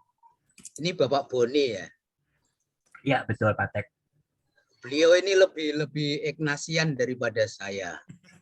Jadi apa yang beliau sampaikan ya itu memang spiritualitas Ignatian.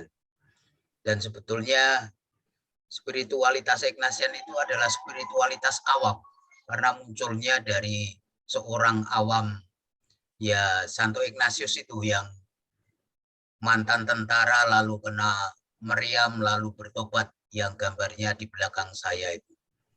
Jadi saya kira apa yang dijelaskan oleh Bapak Boni, saya hanya mengamini saja.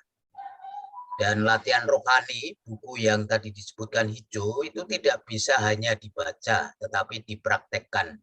Kalau dibaca sangat membosankan dan nggak paham-paham. Karena yang diharapkan dalam latihan rohani itu adalah terjadinya gerakan tidak daya jiwa. Jadi baik itu kehendak, perasaan, tetapi juga pikiran. Jadi 3 hal itu yang mesti bersama-sama diolah. Berbeda kalau misalnya training atau webinar atau pelatihan itu kadang-kala kita hanya menggunakan akal budi kita. Tapi untuk latihan rohani tidak cukup. Jadi 3 daya jiwa itu menjadi penting. Karena kalau tidak itu lalu tidak terjadi transformasi, perubahan. Sekali lagi terima kasih untuk Bapak Boni dan juga untuk Bang Nio yang menyelenggarakan webinar ini, luar biasa. Jadi tentu saya sebagai Yesuit sangat senang kalau spiritualitas ini juga dihayati oleh banyak orang. Sehingga nama Allah dimuliakan sesuai dengan asas dan dasar. Amin. Itu saja, sekali lagi terima kasih untuk ini semua. Baik, terima kasih Pater. Pater atas peneguhannya. Ya, meskipun saya terus terang masih kadang-kadang masih apa ya, masih bingung gitu loh. Artinya, pantaskah saya memberikan wawasan latihan rohani sebagai awam begitu loh ya. Jangan-jangan nanti bisa menimbulkan konflik dengan para Yesuit. Bagaimana pandangan Pater? Tidak Pak, karena spiritualitas awam bagi Yesuit itu semakin banyak dihayati oleh banyak umat Kristiani itu bagus. Karena sebetulnya itu kan kalau Romo Projo itu menyebutnya Ignatius itu Romo Projo yang jadi Romo Ordo. Tapi kalau kami menyebutnya ya awam. Ignatius itu pada dasarnya awam dan spiritualitasnya sebetulnya sangat sederhana ya. Kalau kita menggunakan eksamen konsiensi 2 kali sehari dalam waktu 15 menit untuk orang-orang sibuk itu praktis itu dan semua orang bisa melakukannya dan sangat praktis ya, sangat tidak menuntut doa yang panjang-panjang, tapi kalau itu sungguh-sungguh bisa dipraktekkan itu sudah luar biasa. Jadi nggak masalah Pak. Baik. Maka kita ada kelompok magis, kelompok macam-macam itu kan juga untuk menularkan spiritualitas itu. Baik, terima kasih Pater. Silakan Neo. Baik, terima kasih Pater Budi yang telah memberikan peneguhan. Jadi singkat cerita, kenapa kan di webinar yang pertama 12 Februari lalu itu tentang apa itu spiritualitas. Nah, pada saat ini dipilihnya itu mengenal latihan rohani Ignatius Loyola karena perpustakaan Santo Ignatius di Paroki Cilandak ini memiliki Santo Pelindung atau mendedikasikan nama pelindungnya itu Santo Ignatius dari Loyola ya. Karena kalau kita melihat dari sejarah hidupnya tuh beliau nih sangat menghayati cintanya kepada Kristus dengan etos belajarnya yang tinggi. Jadi diharapkan dengan adanya nama pelindung ini dapat semakin menggugah masyarakat atau umat tuh untuk belajar gitu. Baik, terima kasih Pak Boni untuk pemaparannya yang luar biasa. Dan tadi saya cukup mengikuti secara komprehensif dan sebenarnya banyak sekali yang saya dapatkan secara pribadi karena jujur saya pribadi ini cukup beberapa kali ngobrol dengan Pak Boni, cuman kali ini baru agak masuk gitu materinya tentang latihan rohani. Dan baik Bapak Ibu, sebelumnya apakah ada pertanyaan yang mau ditanyakan kepada Pak Boni? Mumpung ada Pater. Oh iya Bu, bertanya. Atau malah mungkin ke Romo Suryadi juga nggak apa-apa ya? Ya, silakan.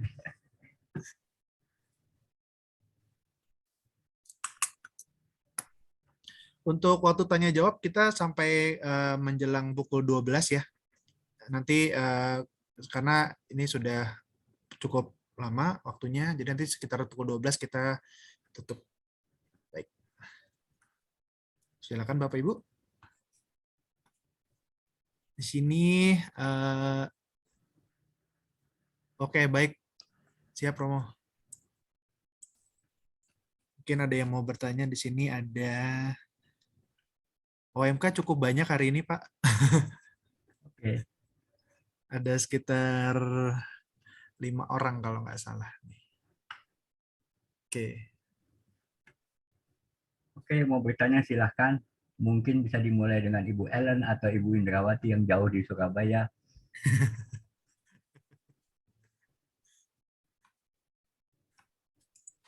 Mungkin saya mau, maaf ya, videonya nggak bisa nyala Ya, nih. nggak apa-apa. Mungkin yang mau saya sharing sedikit, bahwa kalau kita berlatih diskresi itu, pada saat kita menghadapi masalah seperti saya barusan, itu sangat terbantu. Jadi kalau selalu diulang mengenai harus berlatih itu memang benar. Karena kalau kita tidak berlatih, pada saat kita menghadapi masalah dan roh jahat, roh baik itu, roh jahatnya lebih banyak dari roh baik, itu kita bisa oleng gitu loh, kehilangan.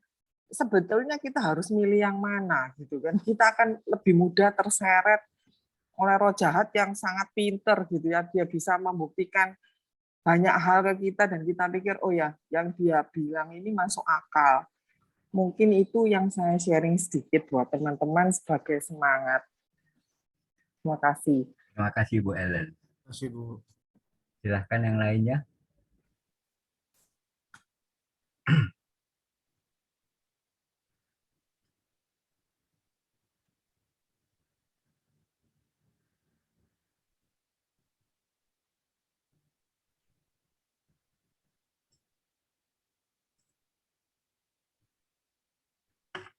Baik, saya bacakan ini ada dari Bapak Adi Wibowo. Saya tujukan kepada Pater. Banyak orang katanya mengalami karunia nubuat atau sabda pengetahuan.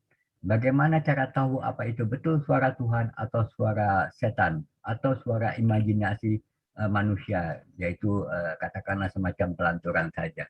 Silakan Pater untuk memberikan tanggapan.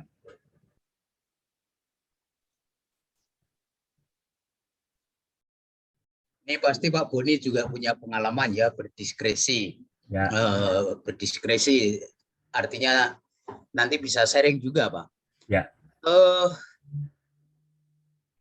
Untuk aturan diskresi tentu sungguh-sungguh harus mempertimbangkan secara rasional. Bukan berarti bahwa kalau kita mendengarkan roh itu seolah-olah roh-roh yang sering kita pahami itu ya semacam ada penampakan atau apa Allah yang menampakkan pada kita.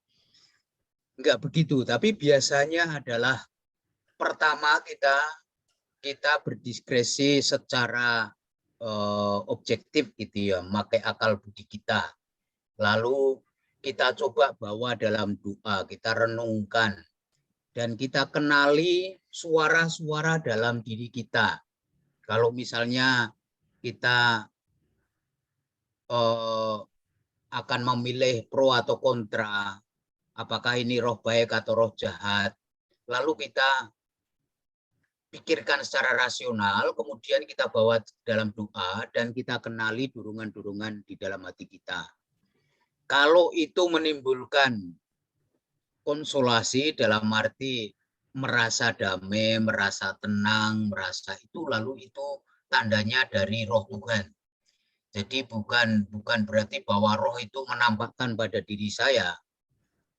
Sehingga sangat tricky kadangkala ini masalah psikologis atau betul-betul masalah spiritual. Maka itu yang perlu kita kenali dalam membedakan roh itu.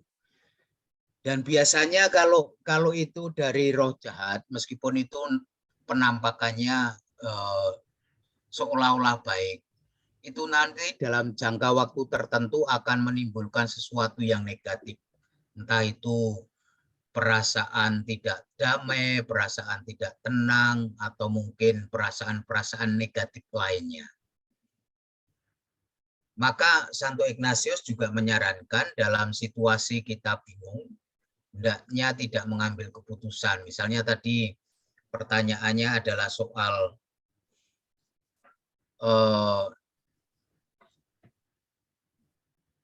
tadi yang di atas saya coba baca ya. Banyak orang katanya mengalami karunia nubuat atau sabda pengetahuan. Bagaimana cara tahu apa betul itu suara Tuhan atau suara setan ya. Itu. Jadi kita memang diskresi itu perlu kita latih. Dan dalam diskresi meskipun awalnya kita menggunakan rasio kita, akal budi kita, tetapi kita bawa dalam doa dan kita mengenali perasaan-perasaan kita. Jadi seperti yang Rasul Paulus juga katakan, kalau itu membawa damai, sukacita, itu berarti dari Roh Kudus. Tapi kalau itu mengganggu kita, meskipun kelihatannya baik, nah itu dari roh jahat. Dan prinsipnya semakin orang itu suci atau semakin orang itu kudus, itu perbedaan antara roh jahat dan roh baik itu sangat tipis. Kadangkala roh jahat itu menjelma pada roh baik dan itu bisa menjebak. Tetapi untuk tingkatan saya itu masih jelas, artinya karena belum suci ya biasanya kelihatan jelas ini roh baik atau roh jahat. Dan akhirnya yang saya pakai sebagai patokan adalah membawa kedamaian dalam hati saya, membawa pengharapan dalam hati saya atau enggak. Kalau itu justru meresahkan meskipun kelihatannya baik, berarti itu jelas dari roh jahat. Ya, tidak konkret jawabannya, tetapi perlu dilatih untuk mengasah kepekaan hati kita. Semoga tidak menjawab dan akhirnya nanti terus mencari terus ya. Siap, Pater. Terima kasih, Pater. Pertanyaan kedua ini musim prapaskah atau saya lebih suka mengatakannya pada masa prapaskah ini karena bukan musiman ini. Apa yang boleh dikaitkan dengan spiritualitas Ignatian? Cara berpuasa dan berpantang yang bagaimana? Ignatius sendiri sudah menyampaikan bahwa yang paling utama adalah apa sih yang membuat kita paling nikmat. Itulah yang harus kita hindari di masa pantang dan puasa. Misalnya nasi. Ya, nasi itu bukan sesuatu yang mendatangkan selera besar kalau cuma nasi tok gitu loh. Tapi lauknya itu loh ya, yang membuat godaan-godaan paling besar kepada kita. Ya, yang membuat kita nambah melulu nasinya gitu loh. Ya. Jadi di sini kita harus melihat mana-mana. Inilah kembali lagi ke diskresi. Mana hal yang membuat kita lebih terdorong ke arah duniawi dan mana yang mendorong kita ke arah hal-hal spiritual atau kepada Tuhan. Jadi soal makanan, kalau itu tadi nasi, mengenai minuman, agaknya lebih wajar diadakan pantang daripada hal makan nasi. Ya, karena pada saat minuman itu ya lebih sulit kita untuk menahan haus ketimbang menahan lapar. Maksud tujuan dari puasa, pantang dan lain sebagainya bukan cuma soal makanan dan minuman, tapi pengendalian diri. Bagaimana kita mengatur hidup sedemikian rupa untuk tidak lekat kepada hal-hal yang membawa kita jauh dari Tuhan. Ya. Kemudian mengenai makanan-makanan yang lainnya lagi itu dapat kita laksanakan ialah membiasakan diri untuk mengambil makanan yang kurang enak di dalam masa pantang dan puasa. Dan kemudian mengambil sedikit saja kalau makanannya enak. Ya, misalnya kita kebetulan di masa prapaskah ini ada pertemuan apa kantor atau apa, ada perjamuan ya, dan kita mesti pantang dan puasa. Berusahalah untuk mengendalikan diri. Ya, menjauhkan kelekatan-kelekatan kita terhadap waduh ini kesukaan saya ini paling enak ini makanan gitu ya. Segera singkirkan, tepuk letakkan dada telapak tangan di dada, maafkan aku Tuhan, dan kembali kepada tujuan dari pantang dan puasa itu sendiri ya. Yang paling penting juga dalam pantang dan puasa adalah bahwa kita juga harus menjaga kesehatan kita. Kita tidak bisa asal main pantang, asal main puasa, tapi kemudian kita malah menyakitkan diri kita sendiri. Menyakitkan artinya membuat kita jatuh sakit. Ya, itu malah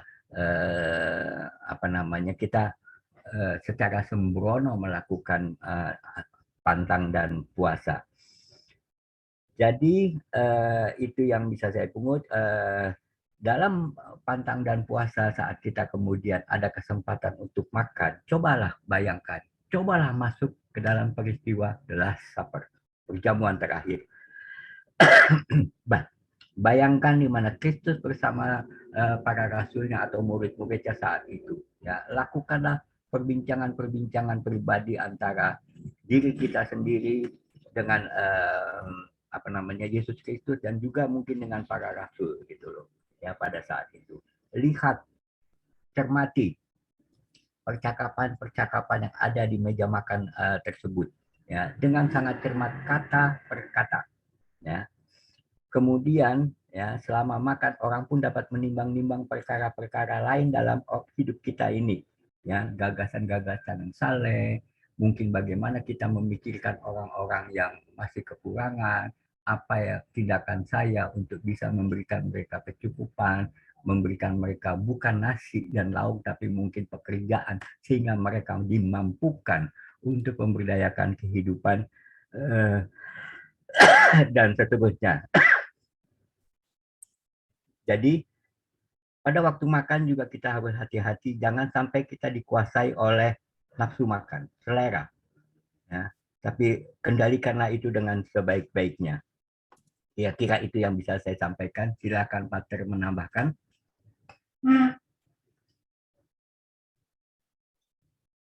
Ya, saya kira apa yang disampaikan oleh Pak Budi itu benar sekali. Dan saya hanya mau menambahkan bahwa puasa kita itu tidak hanya membebaskan dari kelekatan tidak teratur, tetapi juga puasa untuk apa? Jadi misalnya kita pantang, bukan berarti bahwa kita kumpulkan biasanya yang kita belanjakan untuk tidak pantang itu untuk kita simpan dan nanti kita nikmati sendiri. Tetapi kita gunakan untuk orang lain. Ini adalah konkret apa arti memuliakan Allah. Jadi puasa kita ya menahan dari segala kelekatan yang tidak teratur, tetapi juga kita puasa untuk sesuatu. Maka dalam gereja Katolik kan ada aksi puasa pembangunan. Maksudnya puasa kita itu bukan hanya untuk diri kita sendiri, kesucian kita sendiri, tapi juga untuk kepedulian kita pada orang lain. Itu tambahan saya, Pak Boni. Ya. Baik, terima kasih Pater. Pak Boni masih ke-mute. Berikut ini adalah pertanyaan yang cukup sulit. Ya. Santo Ignatius mengatakan, carilah Tuhan dalam segala hal. Tapi dalam peristiwa-peristiwa kita, terutama peristiwa pahit atau yang melukai seringkali sulit. Misalnya wanita yang diperkosa, keluarga yang terbunuh, atau mengalami pengkhianatan dari sesamanya. Bagaimana bisa menemukan Tuhan dalam kejadian-kejadian pahit tersebut yang seolah Tuhan sengaja atau membiarkan itu terjadi? Baik, saya akan jawab semampu saya. Kita tidak bisa secara sembrono untuk mengatakan segala sesuatunya itu, oh itu seizin Tuhan. Kita perlu hati-hati dengan hal tersebut. Ya. Kadangkala yang kita sebut itu seizin Tuhan, sebetulnya itu adalah karena kesembronoan kita sendiri. Ya. Jadi bukan atas seizin Tuhan, tapi atas kekeliruan diri kita sendiri. Ya. Nah, ini memang tidak bisa diuraikan dengan singkat, ya, bahwa bagaimana kita memaknai penderitaan, bagaimana kita mengalami kesakitan. Contoh kecil saja, baru-baru ini saya dioperasi, ya, saya kena usus buntu dan usus buntunya itu udah pecah di dalam. Sakitnya luar biasa. Tapi yang membuat saya heran pada saat itu, kok saya nggak menderita ya? Sakit ya? Ya. Lalu saya tanya-tanya, kalau gitu menderita itu apa ya? Saya kemudian menemukan atau dituntun untuk menjawabnya bahwa menderita itu adalah ketika relasi kita sama Tuhan dan relasi kita dengan sesama ya itu hilang, terputus. Ya, itulah penderitaan yang paling berat. Rasa sakit masih kita bisa tanggulangi, tapi kalau relasi kita dengan Tuhan, relasi kita dengan sesama kita, misalnya pada saat itu tidak ada cinta kasih dari istri saya yang merawat saya selama 10 hari di rumah sakit, habislah Boni. Ya, itu. Jadi yang kedua adalah kalau kita melihat misalnya seorang wanita diperkosa, ya, ini memang kasus yang sangat-sangat pelik, atau janganlah diperkosa, misalnya pelecehan. Kenapa seperti itu? Itu pun terjadi misalnya dengan kehidupan Yesus sendiri ketika dia dikhianati oleh Yudas Iskariot. Ya. Jadi di sini kita pun harus bisa melihat bahwa kehidupan kita ini ya bukan selalu saleh, penuh kesalehan, tapi bagaimana kemudian kita bisa membawa diri kita untuk menyebarkan itu tadi terang dan garam, sehingga hal-hal seperti ini tidak terjadi. Kemudian mempertanyakan, apa yang sebenarnya terjadi Tuhan? Apa yang ingin kau sampaikan kepada saya? Ya, sebagai sebuah pengalaman pahit saja. Ya, ini terpaksa saya menceritakan sedikit. Saya lahir dari keluarga non-Katolik. Dan kemudian saya tidak sepenuhnya juga mendapatkan kasih sayang. Perhatian ya dari orang tua maksud saya. Tapi kasih sayang tidak. Ya, terutama dari ayah saya yang bertindak sangat kasar. Ya, mudah memukul, bahkan melecuti saya dengan cambuk. Saat itu saya baru usia mungkin kelas 4, kelas 5 SD. Ya. Puji Tuhan saya tidak pernah mempunyai rasa dendam. Ya. Mungkin memang meninggalkan luka batin, tapi tidak meninggalkan dendam itu tadi. Ya. Saya di situ merefleksikannya ketika saya kemudian di CC, merefleksikannya dengan kisah sengsara Kristus itu sendiri. Ya. Yang ingin saya sampaikan di sini adalah bahwa ya ketika kita mengalami sebuah kepahitan, cobalah ya, kepahitan itu seringkali juga merupakan hiburan rohani dalam, katakanlah dalam tanda kutip. Kepahitan di dalam hidup itu biasanya kalau kita mau betul-betul mencernanya dengan baik, itu membawa kita makin dekat kepada Tuhan. Kepahitan hidup belum tentu itu selalu desolasi. Tapi kepahitan hidup itu bisa menjadi konsolasi ketika kita mentransformasikan kepahitan itu untuk sesuatu yang lebih baik. Kalau mengingat cerita saya yang masih kecil itu sendiri mengalami KDRT, katakanlah begitu. Saya mendedikasikan juga hidup saya sekarang ini untuk membantu anak-anak yang terlalu dini kehilangan orang tuanya. Entah karena meninggal, perceraian, broken home, dan lain sebagainya. Ya.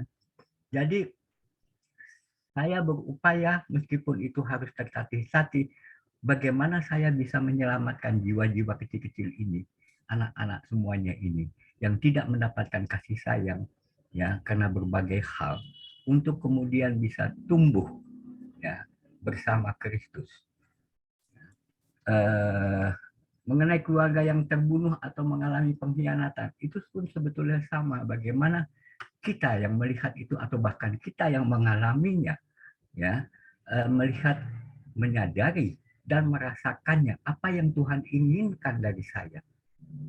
Ya, jangan terpaku hanya kepada sebuah peristiwa. Sakit ya, perih ya, sedih ya, ya. Tapi kita tidak boleh berhenti di situ. Kita harus bangkit. Sama seperti ketika Kristus disalib, sakit, sedih, dia ditinggalkan bahkan oleh murid-muridnya sendiri semuanya itu, ya. Tapi dia tetap pada prinsipnya cinta kasih agape yang tanpa syarat, ya, untuk sungguh-sungguh membaktikan hidupnya, melanjutkan karya keselamatannya. Walaupun Yesus pun berteriak, ya Bapa, kalau bisa saya tidak ingin ya meminum dari piala ini, tapi terjadilah padamu padaku apa yang engkau kehendaki. Mungkin Pater bisa lebih menambahkan dengan lebih spesifik. Silahkan Pater. Ya, tentu pengalaman Pak Boni menjadi sangat konkret ya. Kalau pengalaman saya itu merasa yang selalu saya katakan itu tersesat di jalan yang benar itu ya. Karena kadangkala peristiwa-peristiwa pahit pada masa itu saya rasakan memang pahit. Tapi ketika direfleksikan, oh ini tuh maksud Tuhan seperti ini. Sehingga ya semacam saya pegang itu, semacam filosofi atau pengalaman saya itu. Saya selalu tersesat di jalan yang benar. Yang disesatkan Tuhan, kadangkala di luar dari rencana saya. Dan itu terjadi. Tetapi gini, misalnya ini kejadian-kejadian seolah-olah Tuhan itu mengendaki sesuatu yang tidak baik gitu ya. Entah itu peristiwa-peristiwa yang tragis, peristiwa pribadi, disebutkan ada misalnya pengalaman diperkosa. Kalau secara publik sekarang ini kan kita mengalami pandemi. Nah, ada juga yang merefleksikan, wah tuh ini berasal dari Tuhan. Kalau saya menentang itu, karena sebetulnya Tuhan itu sudah memberikan segalanya kepada kita dan kita harus mengatasi itu dengan apa yang telah diberikan Tuhan, misalnya akal budi kita. Bagaimana mengatasi pandemi itu, dan itu juga secara tidak langsung pasti juga berasal dari apa yang kita lakukan. Walaupun kita tidak bisa menunjuk satu hal, misalnya soal kerusakan lingkungan dan sebagainya. Nah, terkait dengan orang yang diperlakukan tidak adil seperti pemerkosaan, tentu saja harus didekati dengan berbagai macam hal juga ya. Misalnya kalau itu menjadi trauma ya kita harus sembuhkan, dan yang bisa menyembuhkan trauma psikologis ya psikiater misalnya. Kita memang bisa belajar dari Tuhan Yesus ya. Maria Magdalena saya kira dia pada waktu itu juga mengalami ketidakbebasan.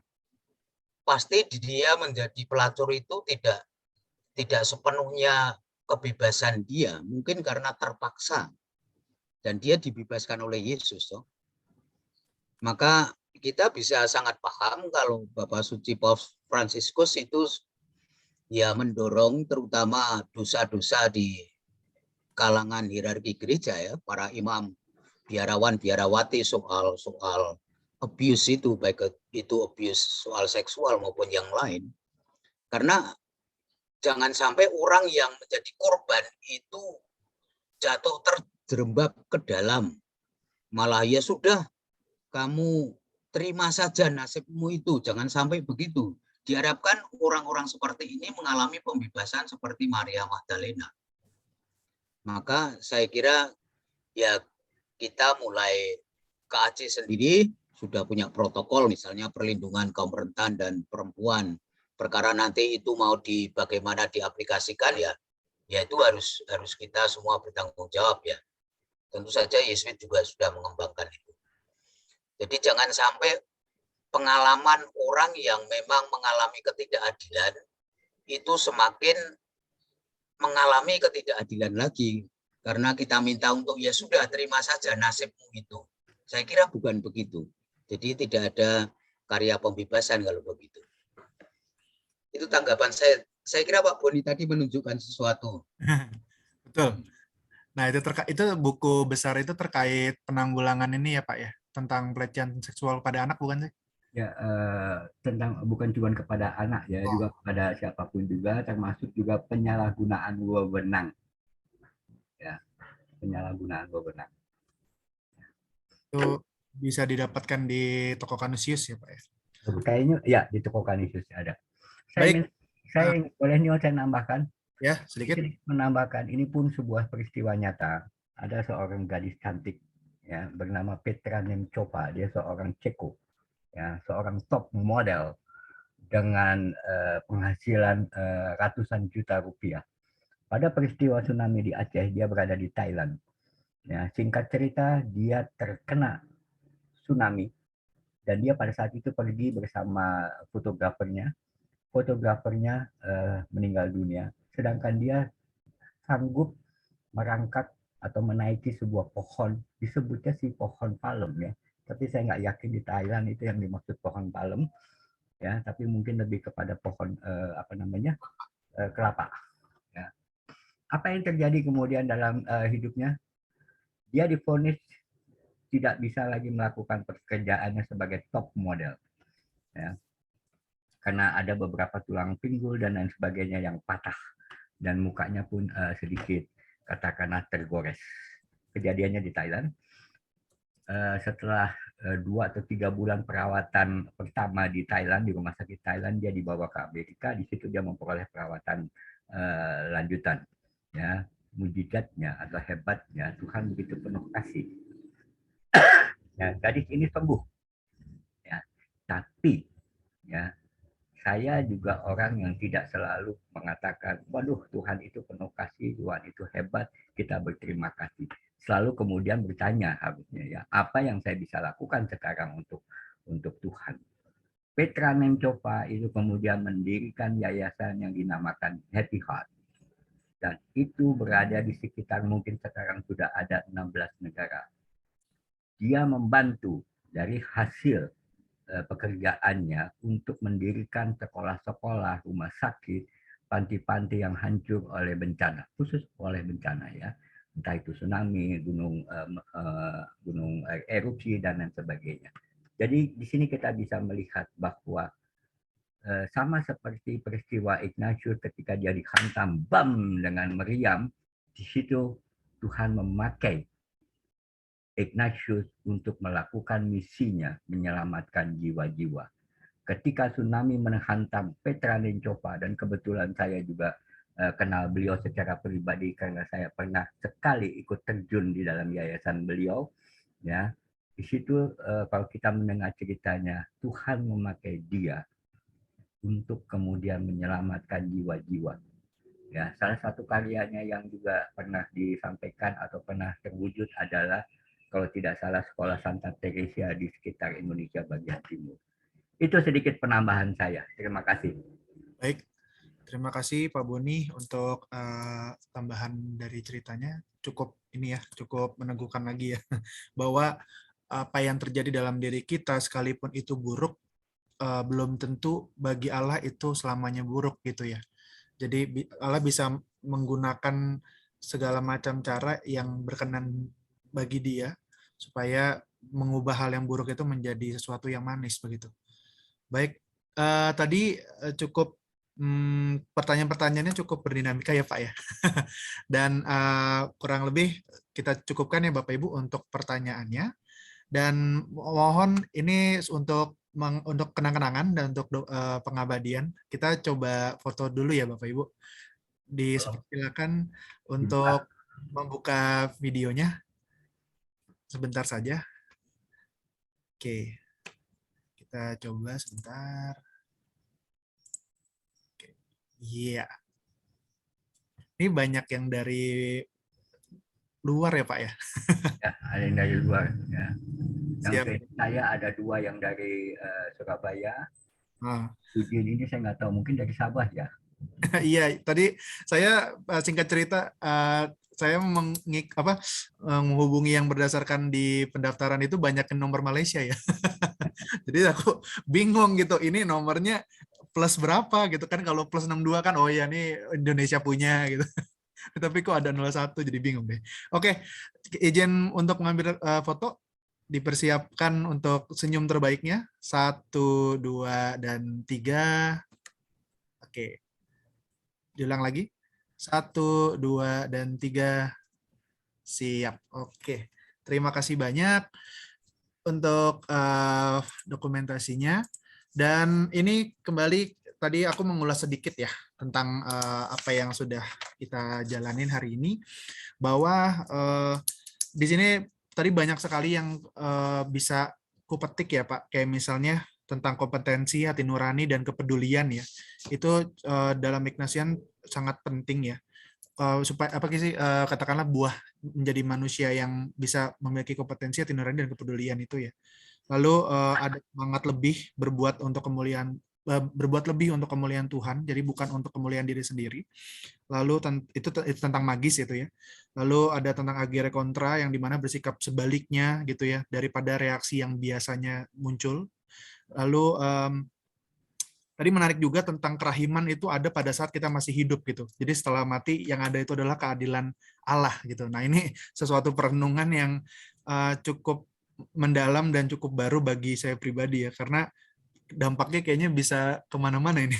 Lalu dan tadi juga dalam latihan rohani ini perlu banyak perenungan juga ya, bahwa apa yang perlu diubah dan sebaiknya diperbaiki gitu ya.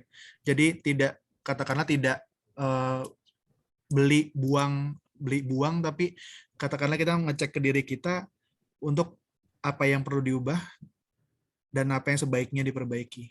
Oke, lalu di sini juga tadi banyak sekali disampaikan tentang bagaimana sikap latihan rohani, manfaat-manfaat latihan rohani, dan semangatnya latihan rohani itu seperti apa, juga tujuan daripada latihan rohani itu sendiri. Nah, nanti Bapak Ibu untuk materi yang disampaikan oleh Pak Boni itu ada di saya. Nanti bisa kontak saya lagi untuk mendapatkan materinya ya. Gitu. Nanti bisa dibaca-baca lagi, karena menurut saya pemaparan tadi itu kurang bisa menyeluruh karena memang materinya cukup banyak yang di-mention gitu. Jadi nanti bisa dibaca lebih lanjut supaya mendapat pemahaman yang lebih komprehensif ya. Lalu tadi yang sangat menarik adalah tentang penampakan diri Yesus kepada ibundanya ya. Aku nih berhubung di sebelahku ada buku latihan rohani, aku langsung ngecek. Jadi di buku latihan rohani itu di 218. 299. Ya, ada. Itu di 218 diarahkan ke 299 di mana kebangkitan Yesus kepada ratu kita gitu, ibaratnya pada Bunda Maria gitu ya. Kurang lebih bunyinya begini. Dia menampakkan diri kepada perawan Maria meski tak tersebut dalam kitab. Tentunya orang tahu karena disebutkan bahwa dia telah menampakkan diri kepada begitu banyak orang lain. Karena kita menganggap kita punya budi seperti tertulis, tiada berbudikah kamu? Nah, ini ibaratnya menarik sih, karena pertanyaan itu ya secara Bunda Maria itu kan selalu hadir dalam hidup Yesus ya. Jadi di kemanapun Yesus dari lahir sampai wafatnya itu Bunda Maria selalu ada gitu. Berarti kan kedekatan relasinya dengan Bunda Maria tuh luar biasa banget. Jadi nggak mungkin lah Yesus tidak menampakkan diri pertama kali ke Bunda Maria ya begitu. Itu perenungan yang cukup menggugah saya. Lalu tadi juga disampaikan bahwa dengan latihan rohani kita diharapkan juga semakin bisa memiliki hati pikiran dan juga perbuatan yang sewarna atau sehati dengan Allah Bapa sendiri gitu ya. Dan juga disampaikan juga saat Ekaristi pun juga kita diharapkan tidak hanya dengar, tapi benar-benar mendengarkan, dalam arti dengan menyimak dengan penuh perhatian seperti itu. Dan latihan rohani tidak lepas dari Lectio Divina, jadi sangat disarankan untuk mengenal kitab suci dengan lebih lanjut. Baik, kurang lebih itu aja pengulasan singkat dari keseruan hari ini. Apakah Pak Boni ada tambahan atau dari Pater Adrianus Yadi? Baik, terima kasih. Terutama saya ucapkan sangat-sangat bersyukur dan terima kasih atas kalian Pater dan juga Ibu Bapak sekalian. Jadi sebagai penutup mohon Pater memberikan doa penutup sekaligus berkat untuk kita semua. Silakan Pater.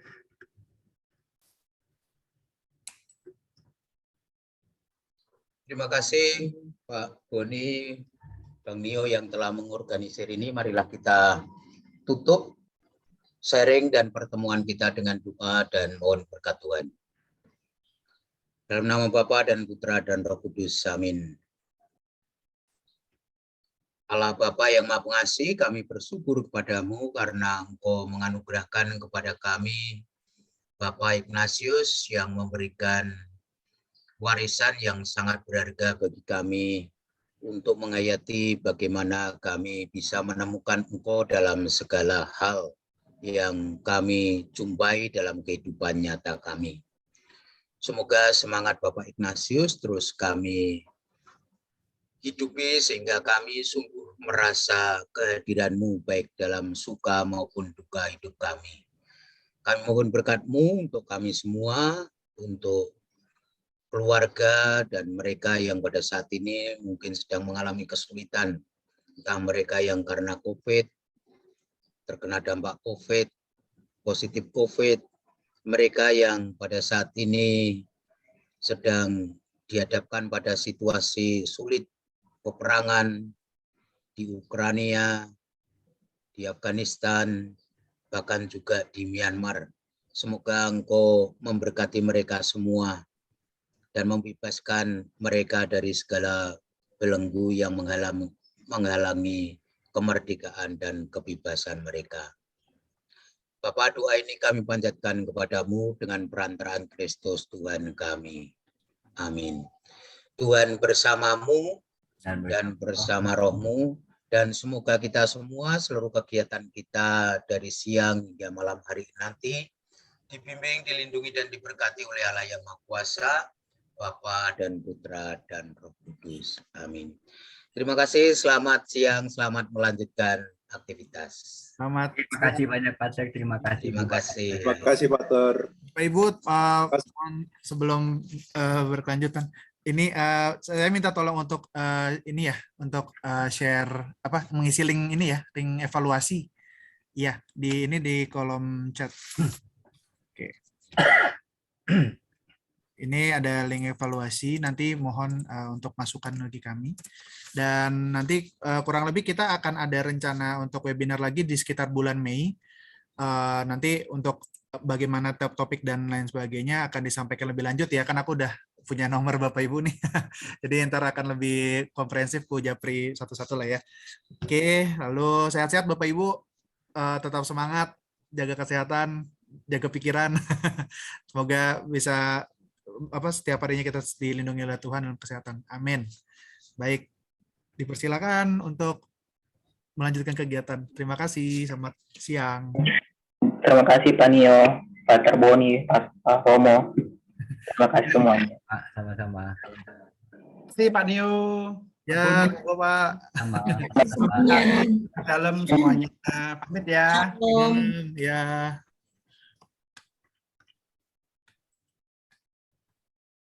Thank you Nio, thank you Pak Boni. Terima kasih Pak Juston.